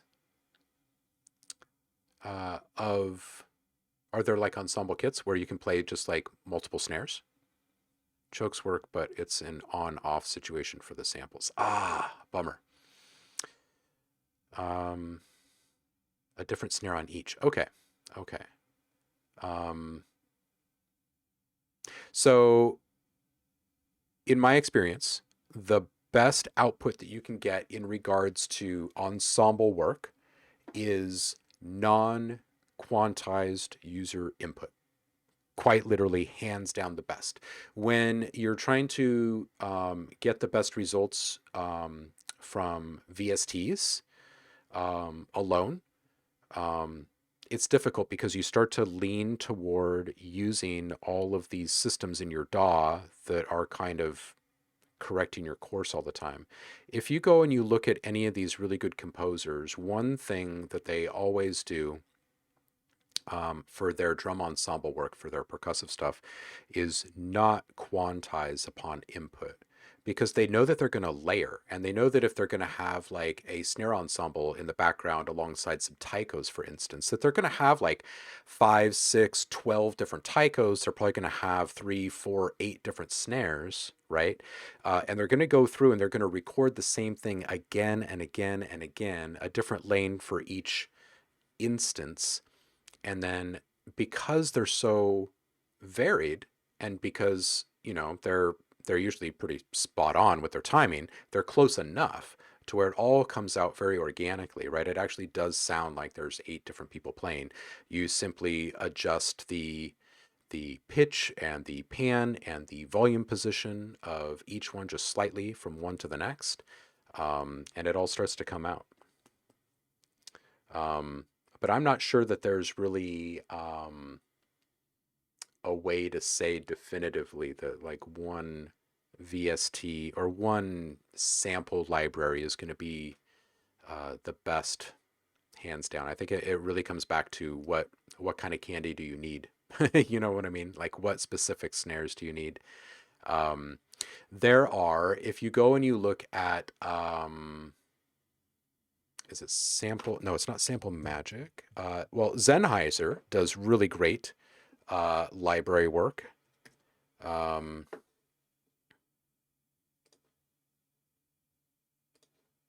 Wave Alchemy. Wave Alchemy has great stuff as well. Although most of their stuff is in the synth realm. Sennheiser, I would say, is really high quality.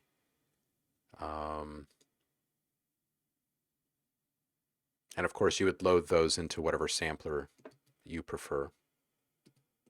Once you start getting into just samples, like sample libraries, instead of VSTs or like, you know, kontakt libraries or whatever, it becomes a little bit easier to speak to those things. Find it okay to quantize with different humanization on each, but this doesn't give the best groove. Yeah, it really truly is better usually if you're doing lots of layers to just simply go unquantized the entire time, because every once in a while, sure, you're going to get a note that's a flub or whatever, but more often than not, you're going to discover happy accidents. As long as you're really focused on trying to have good timing, right? You're not trying to sound different each time. Laws of nature will dictate that. Like you don't have to try. Just try your best to stay on time and, one track at a time. Yeah, different velocities help with groove. And that's the nice thing about the multiple takes is that you're not trying to do each one of those things on each individual track, right? Stop and think about how it felt in like marching band or band class when you're in like junior high or high school, if you've ever been there, right? You might be one of the like fourth chair snare drummers, which means full on support. You never solo, you never play off beats, and you play pretty much at one velocity with maybe one accent per bar for 4 bars or something. Um, but, moving things around um, early in this process is a good reminder of like physical positions and play in orchestras and ensembles and whatnot. And that too adds up to perceived loudness and whatnot, right? Just simply because of natural masking that occurs and all that kind of stuff. So I would take another run at doing all of this organically. Personally, especially if you already have some snares that you think are pretty good, going back to the comment about the snares just kind of meh inside of like a kontakt instrument, that's really going to be the case for a large majority of them because they're trying to serve the masses, and what they're not going to do is put into a default position something that's clearly defined as like one type of genre, right? Because it alienates the rest of the potential user base there. So what they're going to do is put together this thing that's like, hey, we recorded these things very well. Now you make them sound great, right? Versus buying a sample library. Now this is a bit different because now what you're going to get is a lot of really choice sounding one-shot samples that you can load in. You know what I mean? So for what it's worth, for what it's worth, there's always going to be some kind of give and take in the process. And when you're dealing, especially with like the kind of stock um, uh, drum stuff, string stuff, like anything that could be considered orchestral, is intentionally left pretty lame because it could be used in such a variety of ways, and each one needs to be treated differently. So, yeah.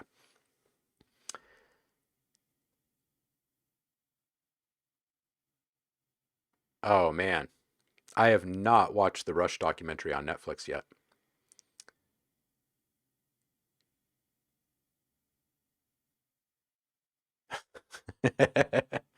Oh man, Neil, absolutely. Oh, I can't wait to see it. Yeah, I definitely want to watch it. I'm a big fan. Man, I remember when they introed Primus, and I was like, man, it is so cool. Like these guys could be a total threat to this movement that Rush had built, and they're just like, hey, give these guys some love. They're such good people too. So good. Man, we've had some big rabbit holes today, huh? This is good. Pretzels, snares.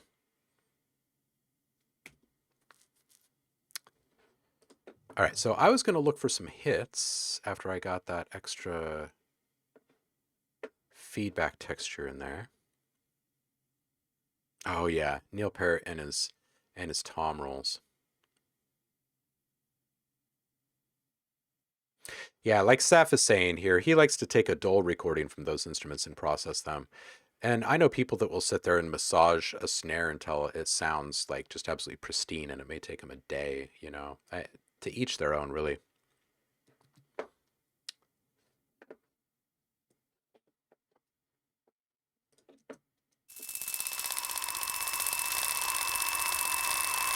Okay, I like this one. And we add mutated texture 5 right there. This is 9, so here's 5.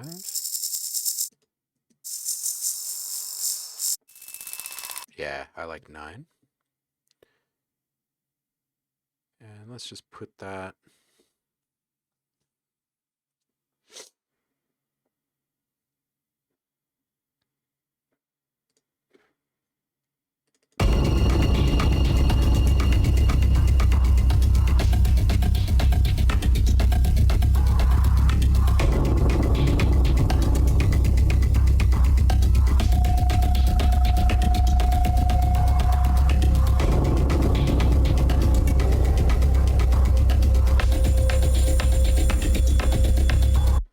It's going to be here.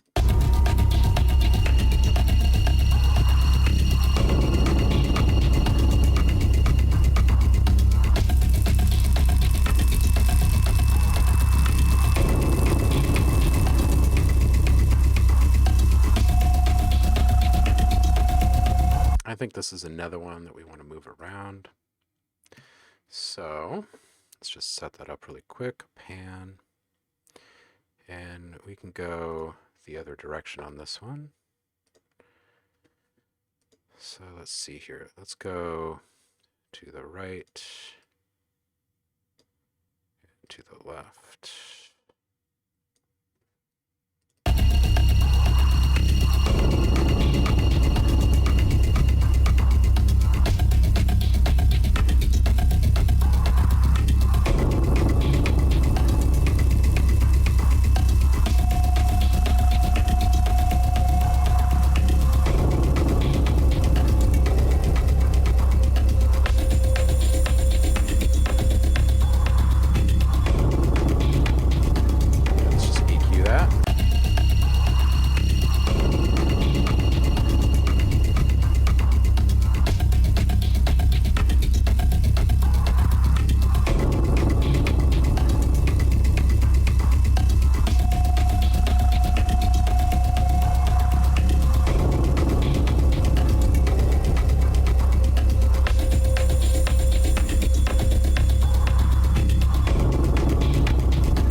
All right, let's get back to some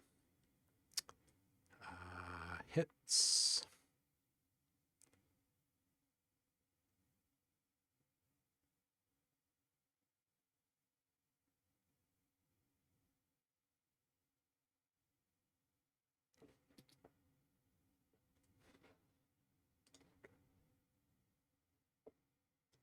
Oh, and one more rhythmic loop. I keep forgetting. I want to add something in the very, very beginning here because I was thinking it was a bit too ambient. And we added a couple hits. Now I want to add a quick little topper rhythm.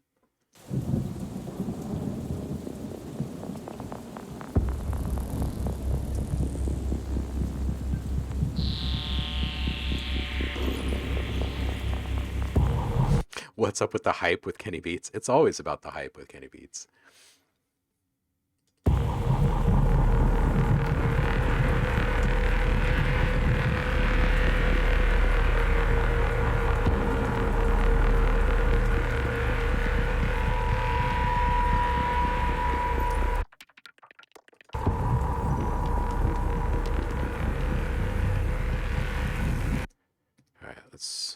Let's get away from that one. I'm not sure that I really even like that one in there. Let's go.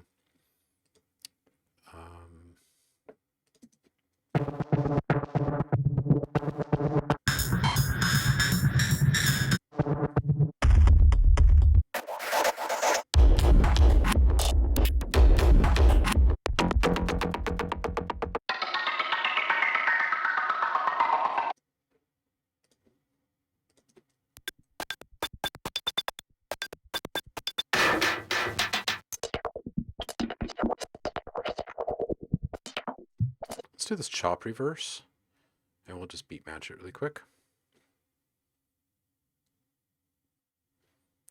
Let's bring it in here. And make sure it fits.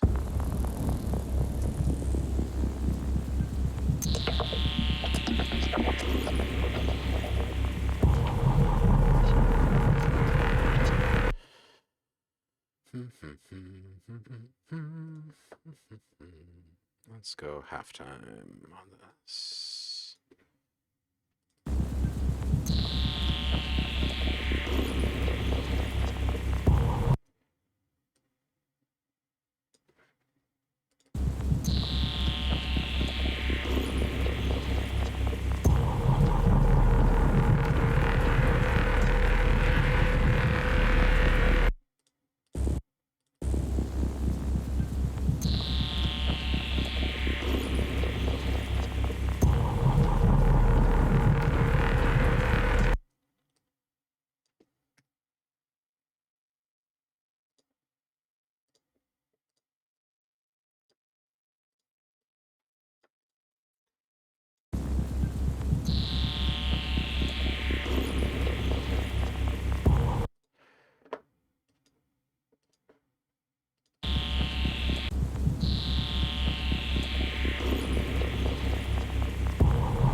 Hey, Ben, be nice, man.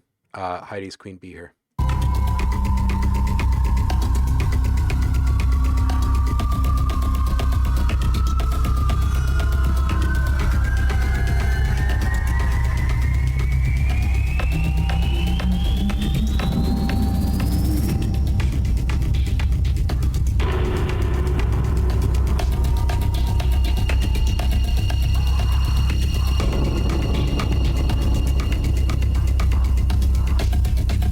Let's get a couple quick strike individual hits in here. Maybe a really fast impact. It's a really fast one here. What about if this one might be the very end? I have to remember that one.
I want to try just really quick a pitch down on this one. We'll just put a quick little fade in and out on these, and then let's actually make this one big. And let's do a...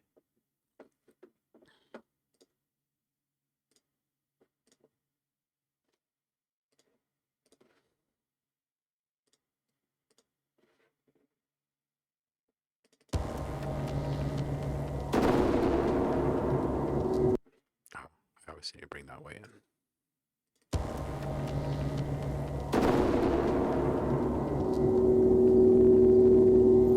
That's actually kind of cool. Let's emphasize that just a little bit more.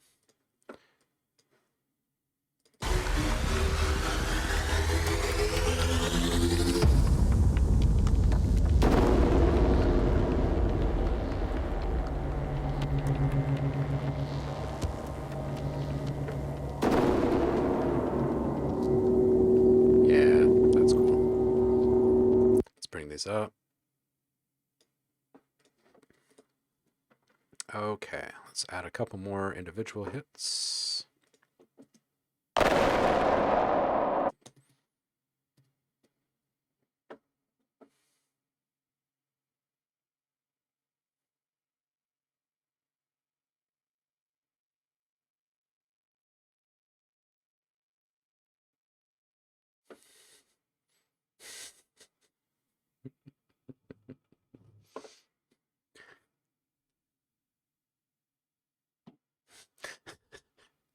Saf, dude, nail on the head right there. We're seeing avatars instead of humans. Pretty much a Black Mirror episode. Yeah, I feel like we've crossed the threshold, I think.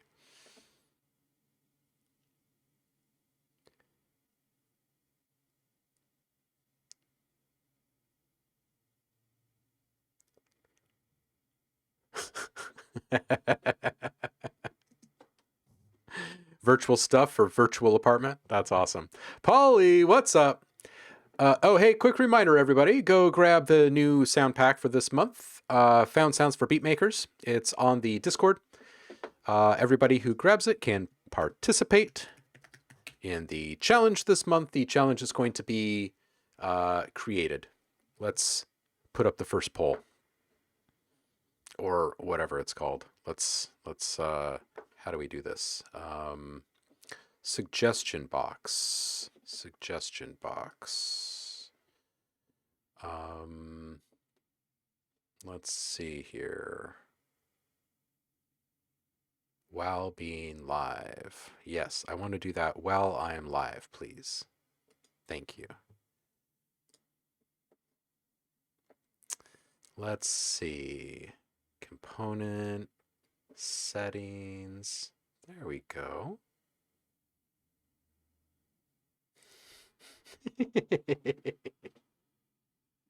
Oh man.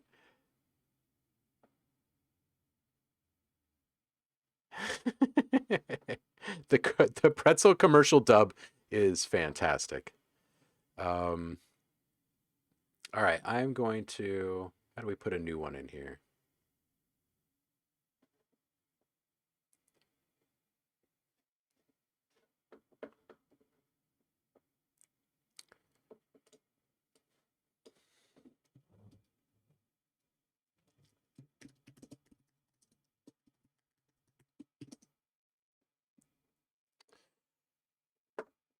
All right, so beat making challenge.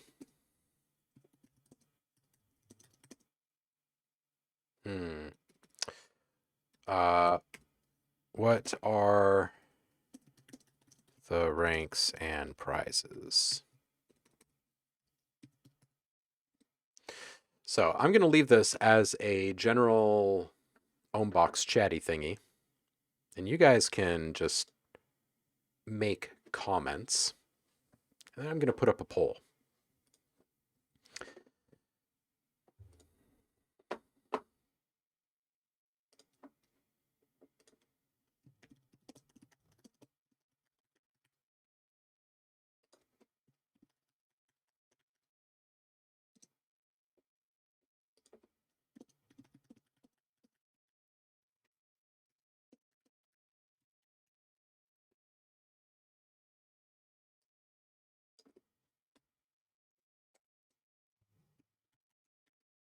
Okay, so we're gonna have I'm going to put up a handful of... hey, what's up, Gibro? Where's the pack on Discord? Trying to find it. It's in the subscriber rewards. Left-hand side, the little channel room selector. If you scroll down, there's one that says subscriber rewards. And it should just be right inside there.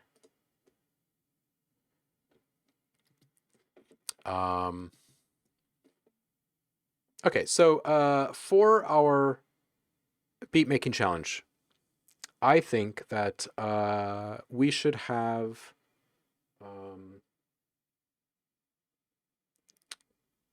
some kind of fun winning categories and resulting prizes.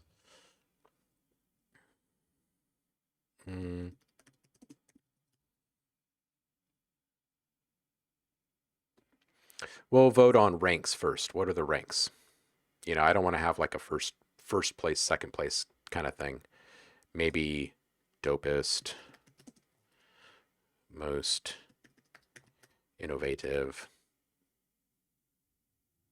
or clever.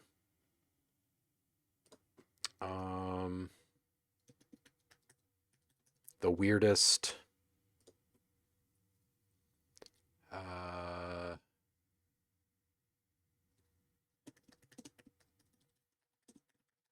Most commercial value? I don't know. Give me some more ideas here, guys. We're going to vote on these, and we'll take the first couple. We'll take the top couple. Saf has cheered. Thank you so much, Saf. I do appreciate that. Big love, you guys.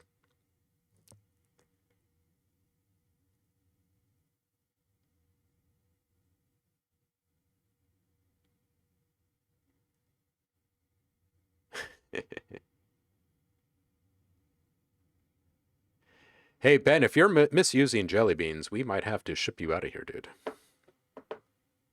The day after Easter, no less. No less. Ooh, the vibiest, the best outro. Okay, okay. Best porn soundtrack. Okay, let's see here. We've got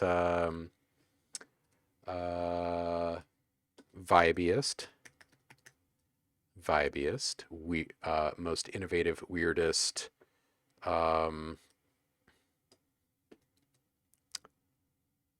best journey, best outro.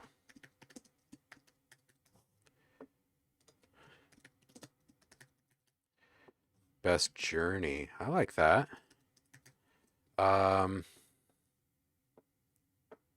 Journeyist. Oh, I like it. I like it. Oh, Saf is he's just rounding up all the icons over here, isn't he? Somebody catch him.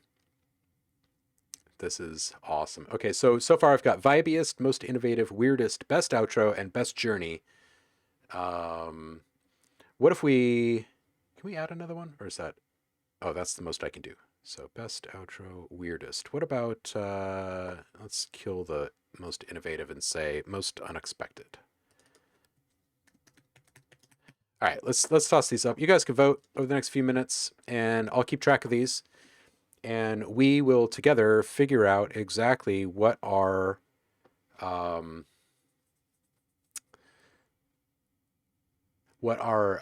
contest is going to be this month. And Subviz has actually just sent through an example of what he was talking about with the snares.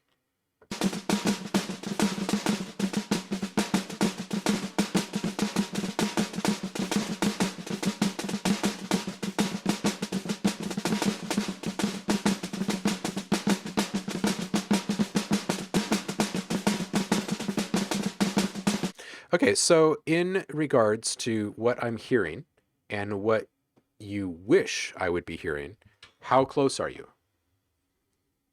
Is this way off the mark from what you're wanting to accomplish? Are you wanting to be diversiest? Do you want it to be tighter and you're just not finding a way to make it tighter? Or is this kind of what you're aiming for?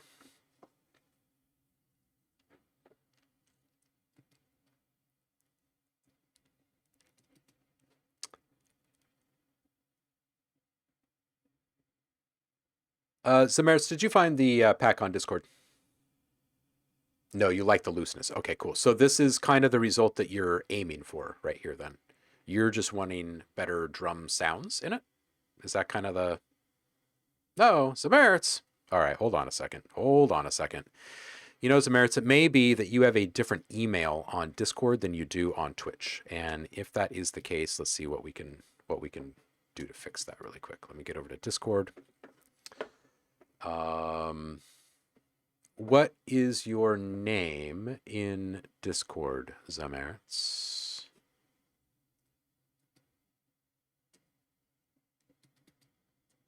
Because this is probably the hang up that you're encountering. If anybody else is a legit current subscriber to the channel and cannot find the free downloads over on Discord, hit me up. You might have a different email address in the two systems, right?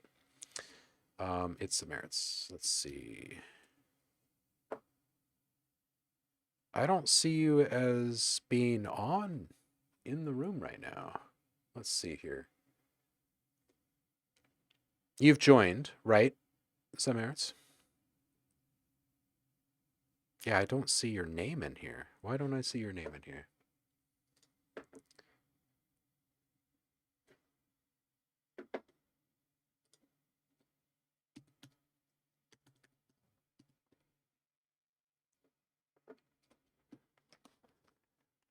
$7177.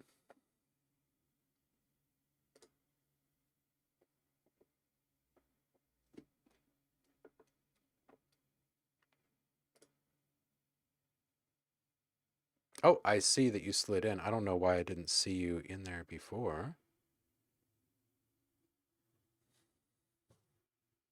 Okay, so it says on you. Oh, it says that you're not a sub in here, and that's probably why. And you are a sub here, so it's just not picking up. Are you sure you have the same? It's probably the email address thing. So let me just add you.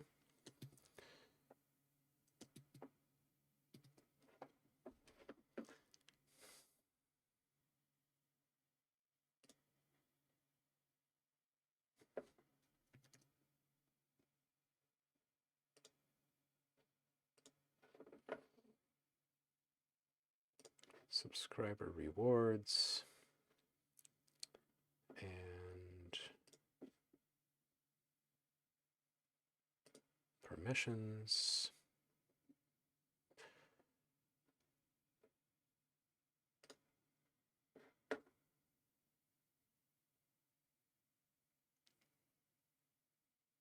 Anybody else not seeing the rewards?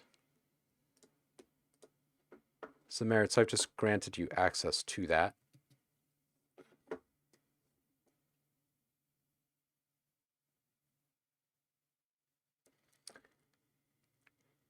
So you should be able to see that room moving forward.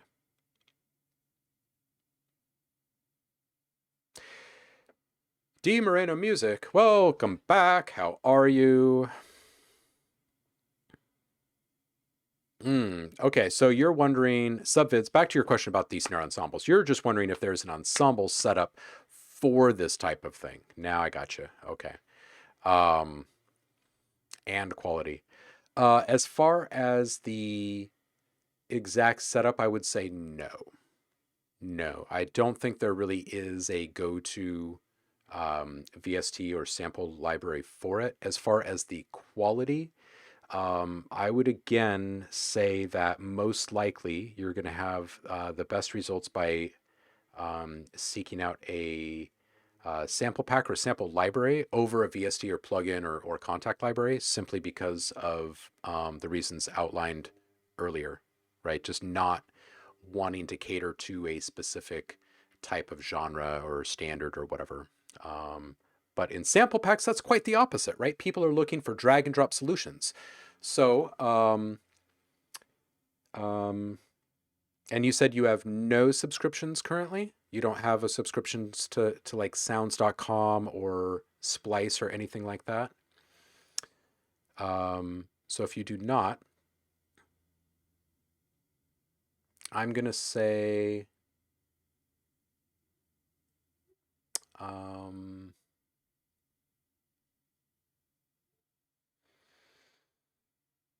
Samplephonics might have a really cool and interesting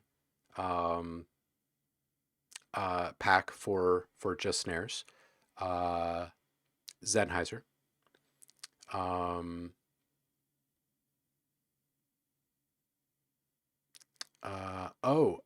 Reverb. Reverb did a thing a while back.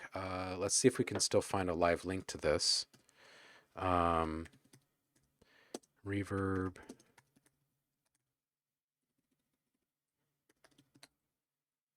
I think it was Reverb.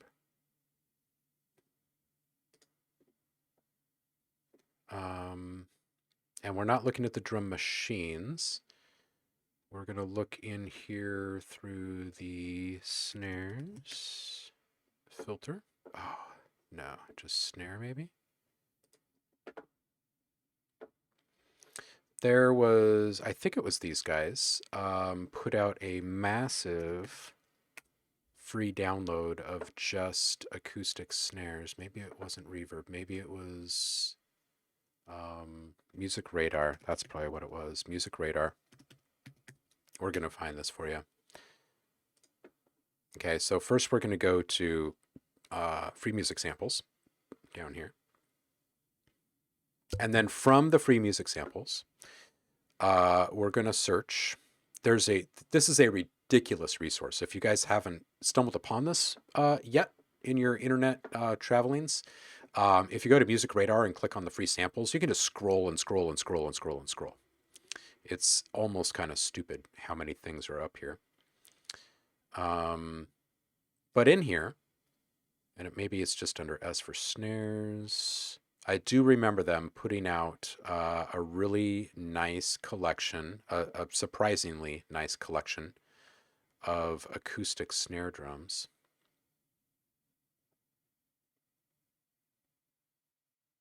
Which were like a smattering. I'm not seeing them in here. Battery. I just type in battery and see what we find here.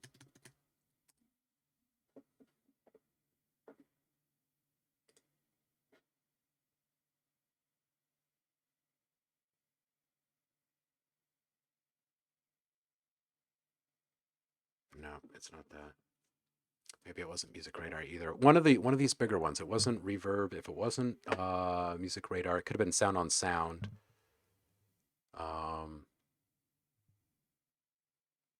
All right, let's see if we can find the Samplephonics one really quick.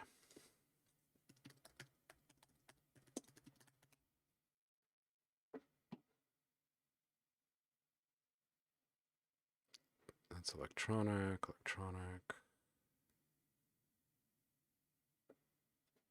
Give me a freaking break.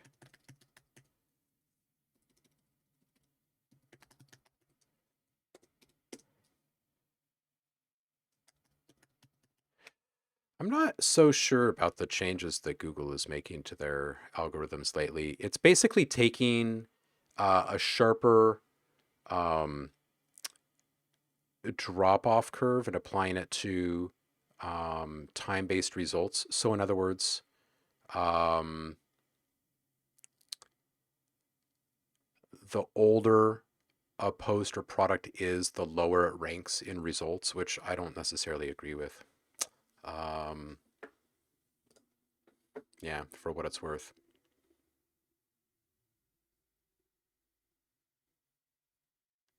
Okay, so if you go on to Loop Masters, they've got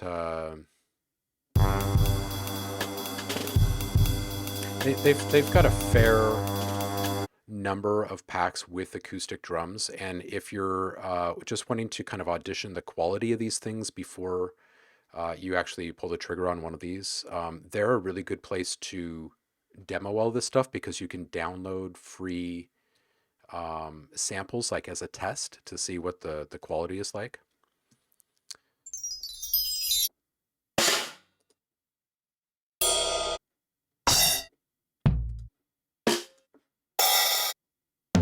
I don't know if we're actually going to find snares in here, but this is a good one. Like if you're just looking for acoustic snares.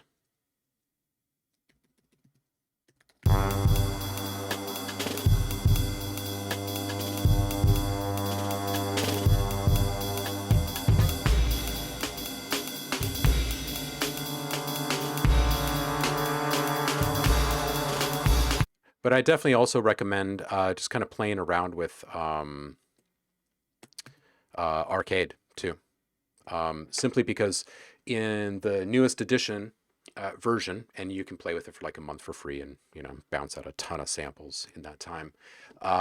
In the newest edition, you can drop in a single drum hit and it will kind of automatically create different sampled instruments for you, complete with macro-driven effects chains and whatnot that you get to dial in yourself.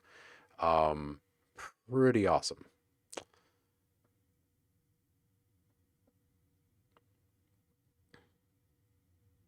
Multi-sampled and round robin. Yeah, yeah, one shots and loops. Any sample pack worth its weight when it comes to drums will have loops and one shots, right? The loops are only going to be applicable to a very, very small percentage of people that buy the pack, let's be frank, right? So it's really about the one shots. And if they don't have those available to you, then it's probably not really worth picking up anyway. Polly, I agree. FM8 is a beast. Is a beast for sure. Subviz is looking specifically for acoustic snares. What up, Ricky?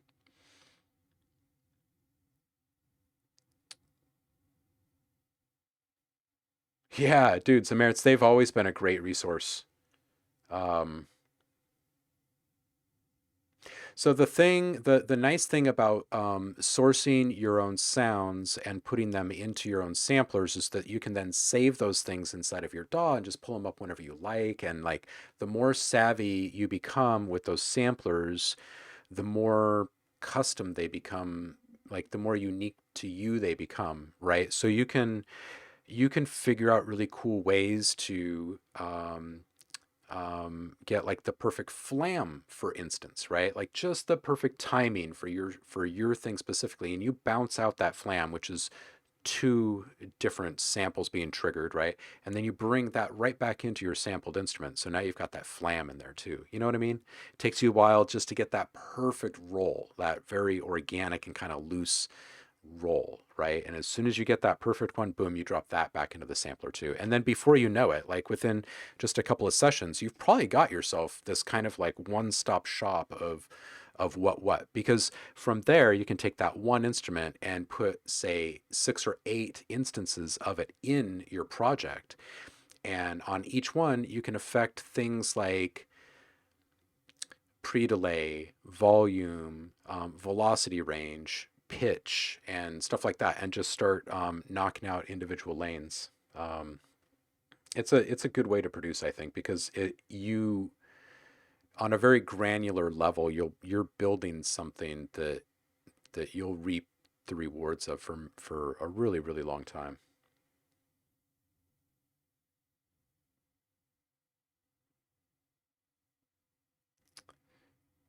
Um, I'm still kind of grinding on the question about what might work best with the Roland V kit in regards to hi-hat articulations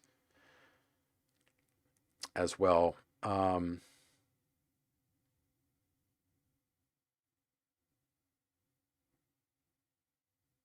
feel there's a bit of a crossover in this conversation too.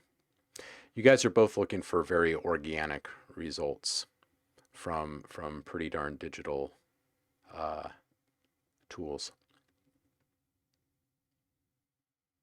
Yeah, I would I'd encourage both of you guys to really dial in something custom, because it's a small amount of work up front for something that's going to pay dividends long run, long term. I'm going to add a couple more hits to this this track that we're working on here.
You bet, Samaritans. Take care, bud.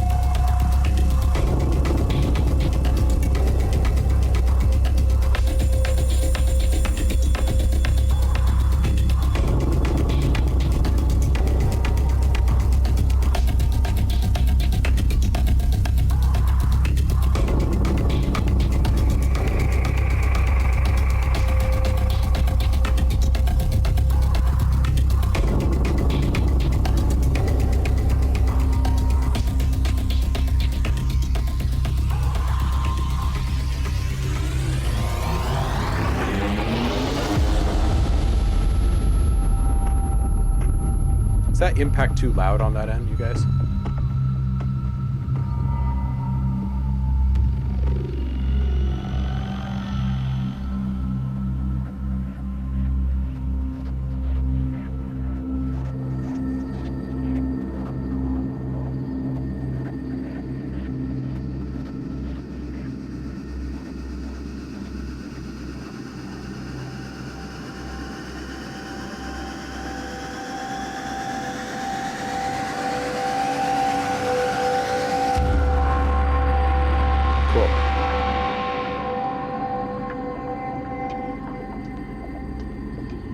I still need to figure out where I need to put these hits. I still feel like it's missing a good dozen hits or so in here. I just need to figure out where.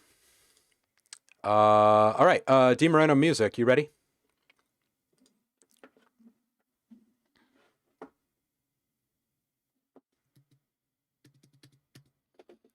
Let's do this. This will probably be the last of the feedback for this stream.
All right, this is great. This is good, and it's been a minute since you brought something by, so thanks for sharing. I really like this freaking, like, I don't even know what to call it. It's got like a really hypey kind of gospel kind of a vibe to it, and then that gangster sample comes in. It's just great. It's just awesome. Um, very like Godfather of you. All right, so around 45 seconds, I think the bass could use just a touch more thickness down low, just a bit. And I mean like probably between like 85 and 125, somewhere in there. Around 120 right here, where you drop off and that last little chant comes out from the choir.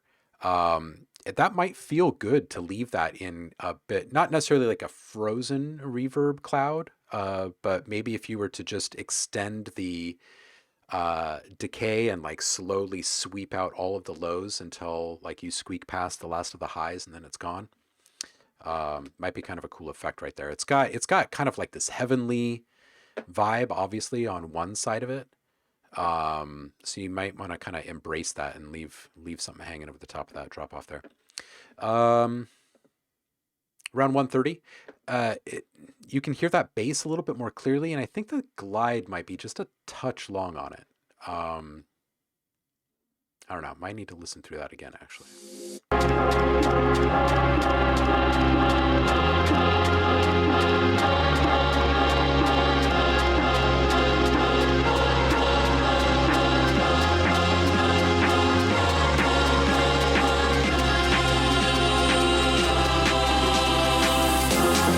Yeah, it's either the glide is a little bit long on it, or you've got a custom curve on it, and it's a little bit too concave. I'm not sure which is true, but it seems just a little bit off timing wise.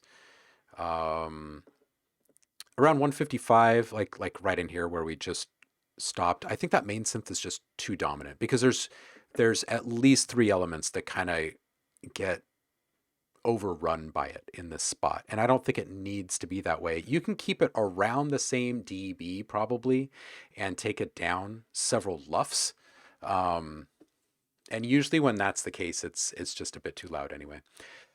Let's see here.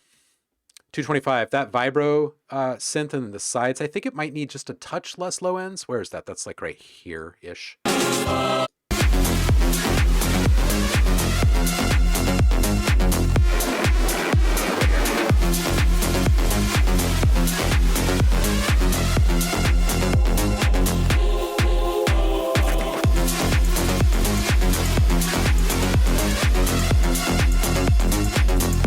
It feels really, really good in the middle, and it feels like it kind of muddies up just a couple of things in the very, like on the sides out here. So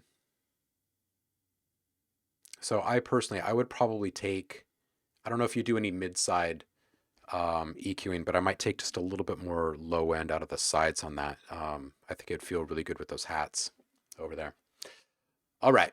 I think that's it on my feedback there.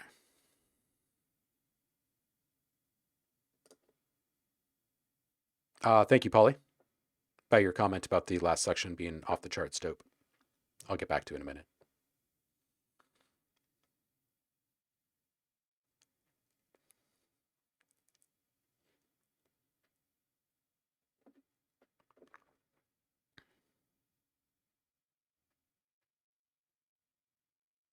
Oh man, Paul, that would be great. Copyrights being what they are and all. Instead of the bleep, get the sample from Shaft where the backup singers say, "Shut your mouth." Oh, that's so good.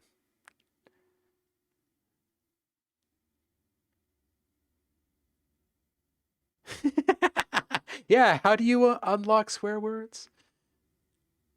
Oh, man. Ooh, have the bass glide morph into the side chain. And Ricky's asking, at the very beginning, what does it sound like if the choir part had a filter on it so it isn't so bright right off the bat? Let's go back to listen to this.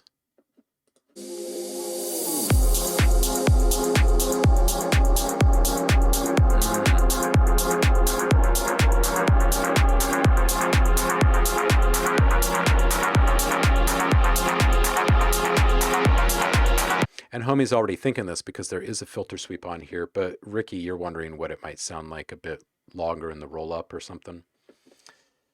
I feel that. I like this. I like this. This is a good track. It's fun.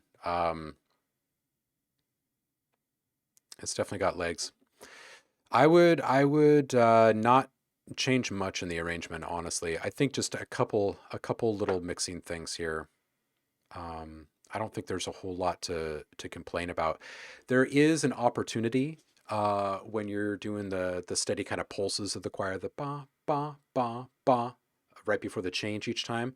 You can play with the vocals there, right? You can do like a little stutter or beat repeat kind of thing or something like that, and I think it would still come across well because you've got such a digital edge to this whole thing. Um, the vocals are really the only part that doesn't have like a digital edge, right? And I get like that's a conscious decision, but you can. I think there's space for you to play with that a bit. Yeah, it is banging, as Paul says. As Paul says, should be a T-shirt. It is banging, as Paul says.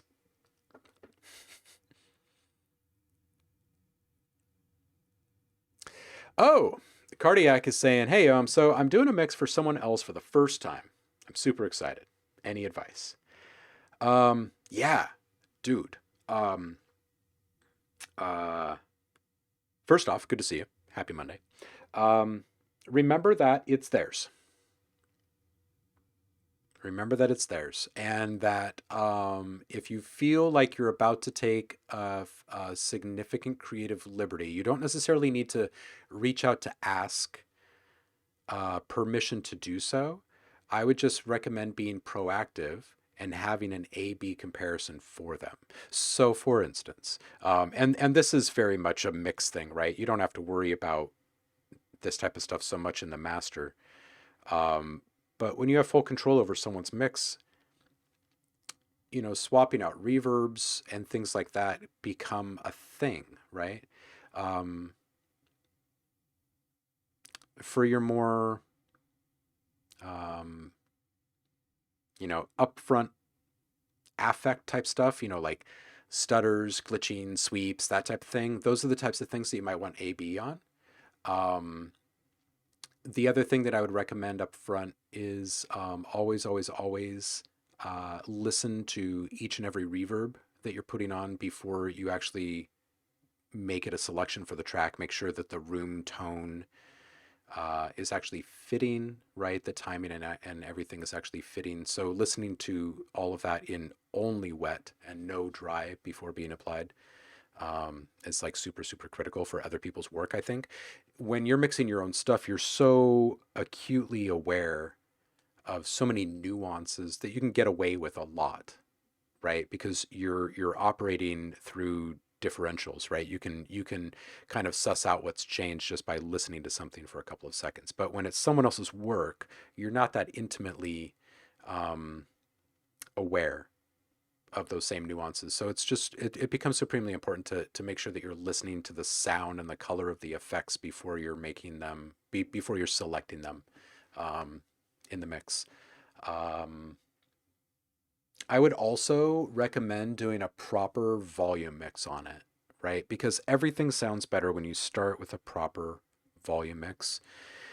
Pay close attention to whether you're running in like a balance or a stereo mode on your pan, so you don't kind of throttle the stereo image um, when it doesn't need to be. And then same thing goes with your cuts. Just remember that you've got shelves too, and that not everything needs to be a cut, that you can kind of play a bit more friendly with things. That you may think a decapitation of a certain sound to make it fix in a mix is going to work well for your music, but it may not be pleasing to everyone. So just remember that your dB per octave curves and your shelves are your friends. Um, let's see here. What else would I recommend? Man, it's exciting. Getting the chance to work on other people's stuff for the first time is just exciting. Um, yeah, with or without vocals. And what style of music is it? I'm curious. Oh, the other one, the big no-brainer, of course, is ask for reference materials. Make sure that you have a clear understanding of what they're hoping that it will sound like at the end, right? And you want to get a few. You don't want just one. You don't want them to say something like, "Oh, I want it to sound like artist XYZ." We want more specificity, right? Which track by which artist, that type of thing. Um, and then you can even go so far as to test out your mix through like a match EQ or something like that with those reference tracks and see exactly how it stands up to the standards that they're hoping for. Um,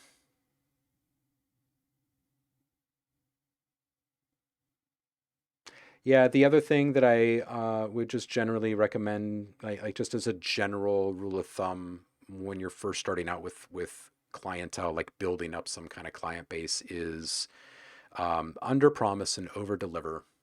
Um, speak with a humble tongue. Um, don't offer the moon, and then deliver the moon and stars, basically.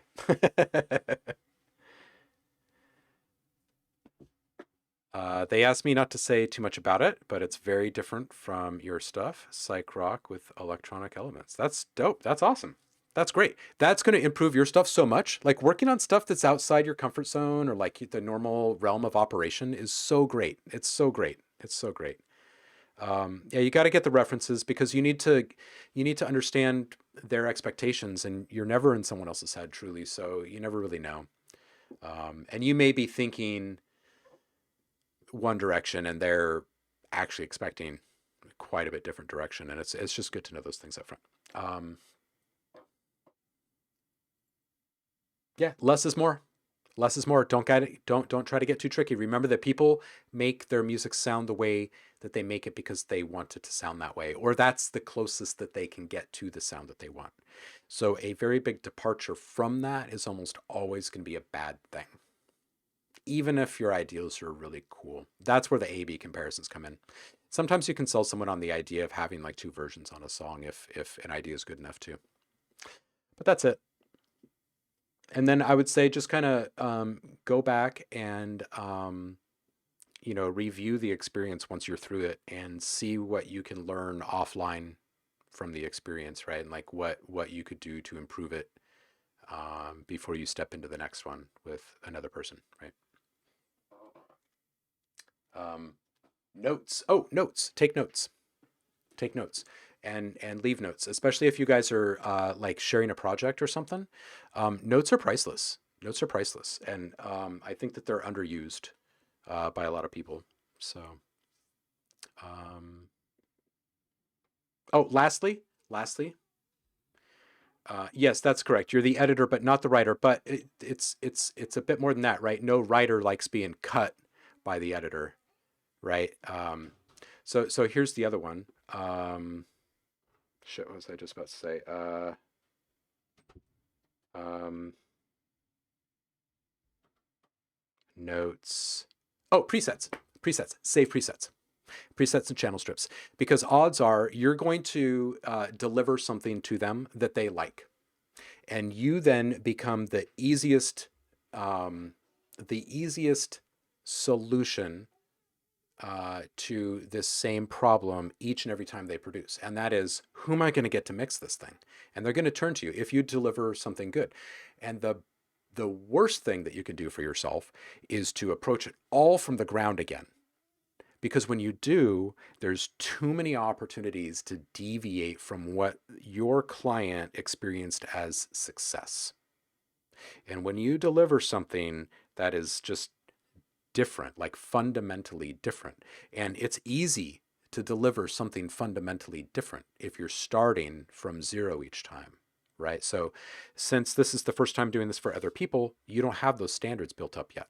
And each client's going to have slightly different standards. People will come to you for your own standards eventually, but those aren't there yet, right? So setting yourself up for an opportunity to have those early and often for your clients is it's game changing to say the least. And for you, it's going to be a night and day experience. I don't even think night and day.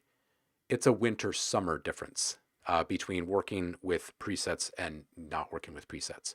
You can't apply a preset, like a mastering preset, to every track that someone brings you. But what those presets do is give you really good starting points, reference points for what they like, right? And that's the only thing that's really important. So, Saf is saying, I need to get a video game gig for the first time. Yeah, that's very exciting, Pay. Absolutely. Yeah, keep doing your recreations, Saf. I really encourage you to keep doing that because those are portfolio demo reel type. That's content that you can share. It's proof. It's proof, right? There's social proof, which comes from feedback and reviews and ratings and stuff like that, right? From paying clients. And then there's just proof, right? Social proof, I think, has become overemphasized in the wrong ways. Proof, like, show me what you can do.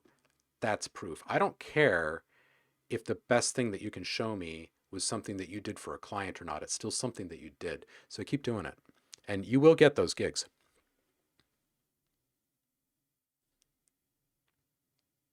Yeah, Saf, like we've talked about in our private lessons together for quite some time, I'm always recommending that you get into a relationship with students because you're going to grow with them over time. You are on that same time curve, right? You're just getting started and so are they. And it's so much easier to grow together if you're starting at the same level, right? It's so important. It's so important. There's a reason why some of the greatest things that we enjoy are born out of these relationships that were forged in like high school and college between friends because they were learning about those things at the same level, right? At the same exact time. And they continue to grow at that same rate basically with you, and you get to go with them and vice versa, right? There's so many aspects to those relationships that are really hard to quantify and put into words, but they're absolutely priceless for growth and development and experience. So, and then beyond that, the best way to meet people is to work with people. You know what I mean? Because when you work well with people, they're going to introduce you to more people. And it's just this inevitable outcome, right? Because we're always bumping up against the people around us in different ways. And we all ask each other questions, and you are the answer to many of those questions in those circles. You know what I mean? Um, yeah. Dude, Anthony, of course. Absolutely. I'm glad that it was helpful. And thank you so much for the sub. I appreciate that too. Uh, all right, I'm gonna boogie in a moment because I got a jam session that I'm gonna step into here in a bit, and I should really stretch out before I do that. I'm going to give a let's see here, who is in here?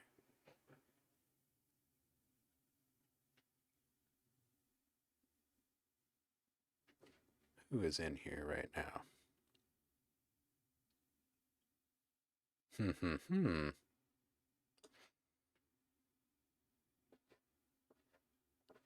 Oh, you know what? I this is a virtual jam session on Mondays, in the afternoon after the stream. I actually jam with Zev. We've kind of built a little collaboration on the side. We finished like I don't know 4 or 5 tracks over the past few months, and each one is so totally different from the one before. And right now we're working on like this funk tune. So I'm gonna go see if he laid down some little funk wah guitar riffs since the last time we met last week, and see where it goes.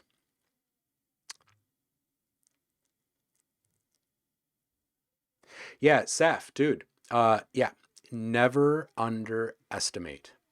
Never ever underestimate. Don't sleep on talent, homie. Never sleep on talent because I mean, think about this. Who was it that came in on was it Friday? Like 19-year old, right? Came in. He had a great couple of tracks, and earlier in the week we had someone that was like 17 or something like that. And a couple weeks prior we had someone that was 14, and they were knocking out stuff that was better sounding than some of these people that come along that are like 30 and just getting started. So, I mean, really, truly, think about what you were able to accomplish at a young age and you wish people would have taken you seriously for. You know what I mean? Yeah. Yeah. Don't sleep on talent.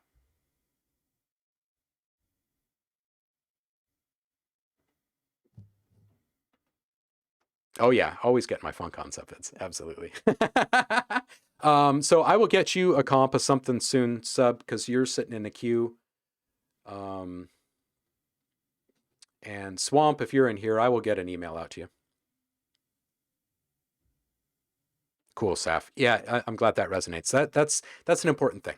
That's an important thing. You just chase the opportunity, regardless of what it is, because right now you are hungry for opportunities, right? And success doesn't come until you know how to take advantage of a good opportunity. So this is all practice. I'm gonna go find Foss, and I'll leave you guys in the loving care of the one and only Foss. Oh, what were the results, by the way, of our challenge? I forgot to even look. Ooh, 52% of the votes are for best journey. Weirdest, most unexpected. Okay, so people want different stuff this time, huh? Weirdest and best journey and most unexpected. Okay, I'm going to screenshot this. And we'll do this again in the next stream. And then we'll outline exactly what our beat challenge is going to be for the month. Let me get into the raid area here. There's Foss. All right, kitty cats, as per my usual, I'd like to say thank you for hanging out with me. And I will see you guys all on the flip on Wednesday, 10 a.m. to 1 p.m. Pacific. Thanks again, and y'all stay inspired out there. Give Foss some love. I'll see you on the other side. Peace out.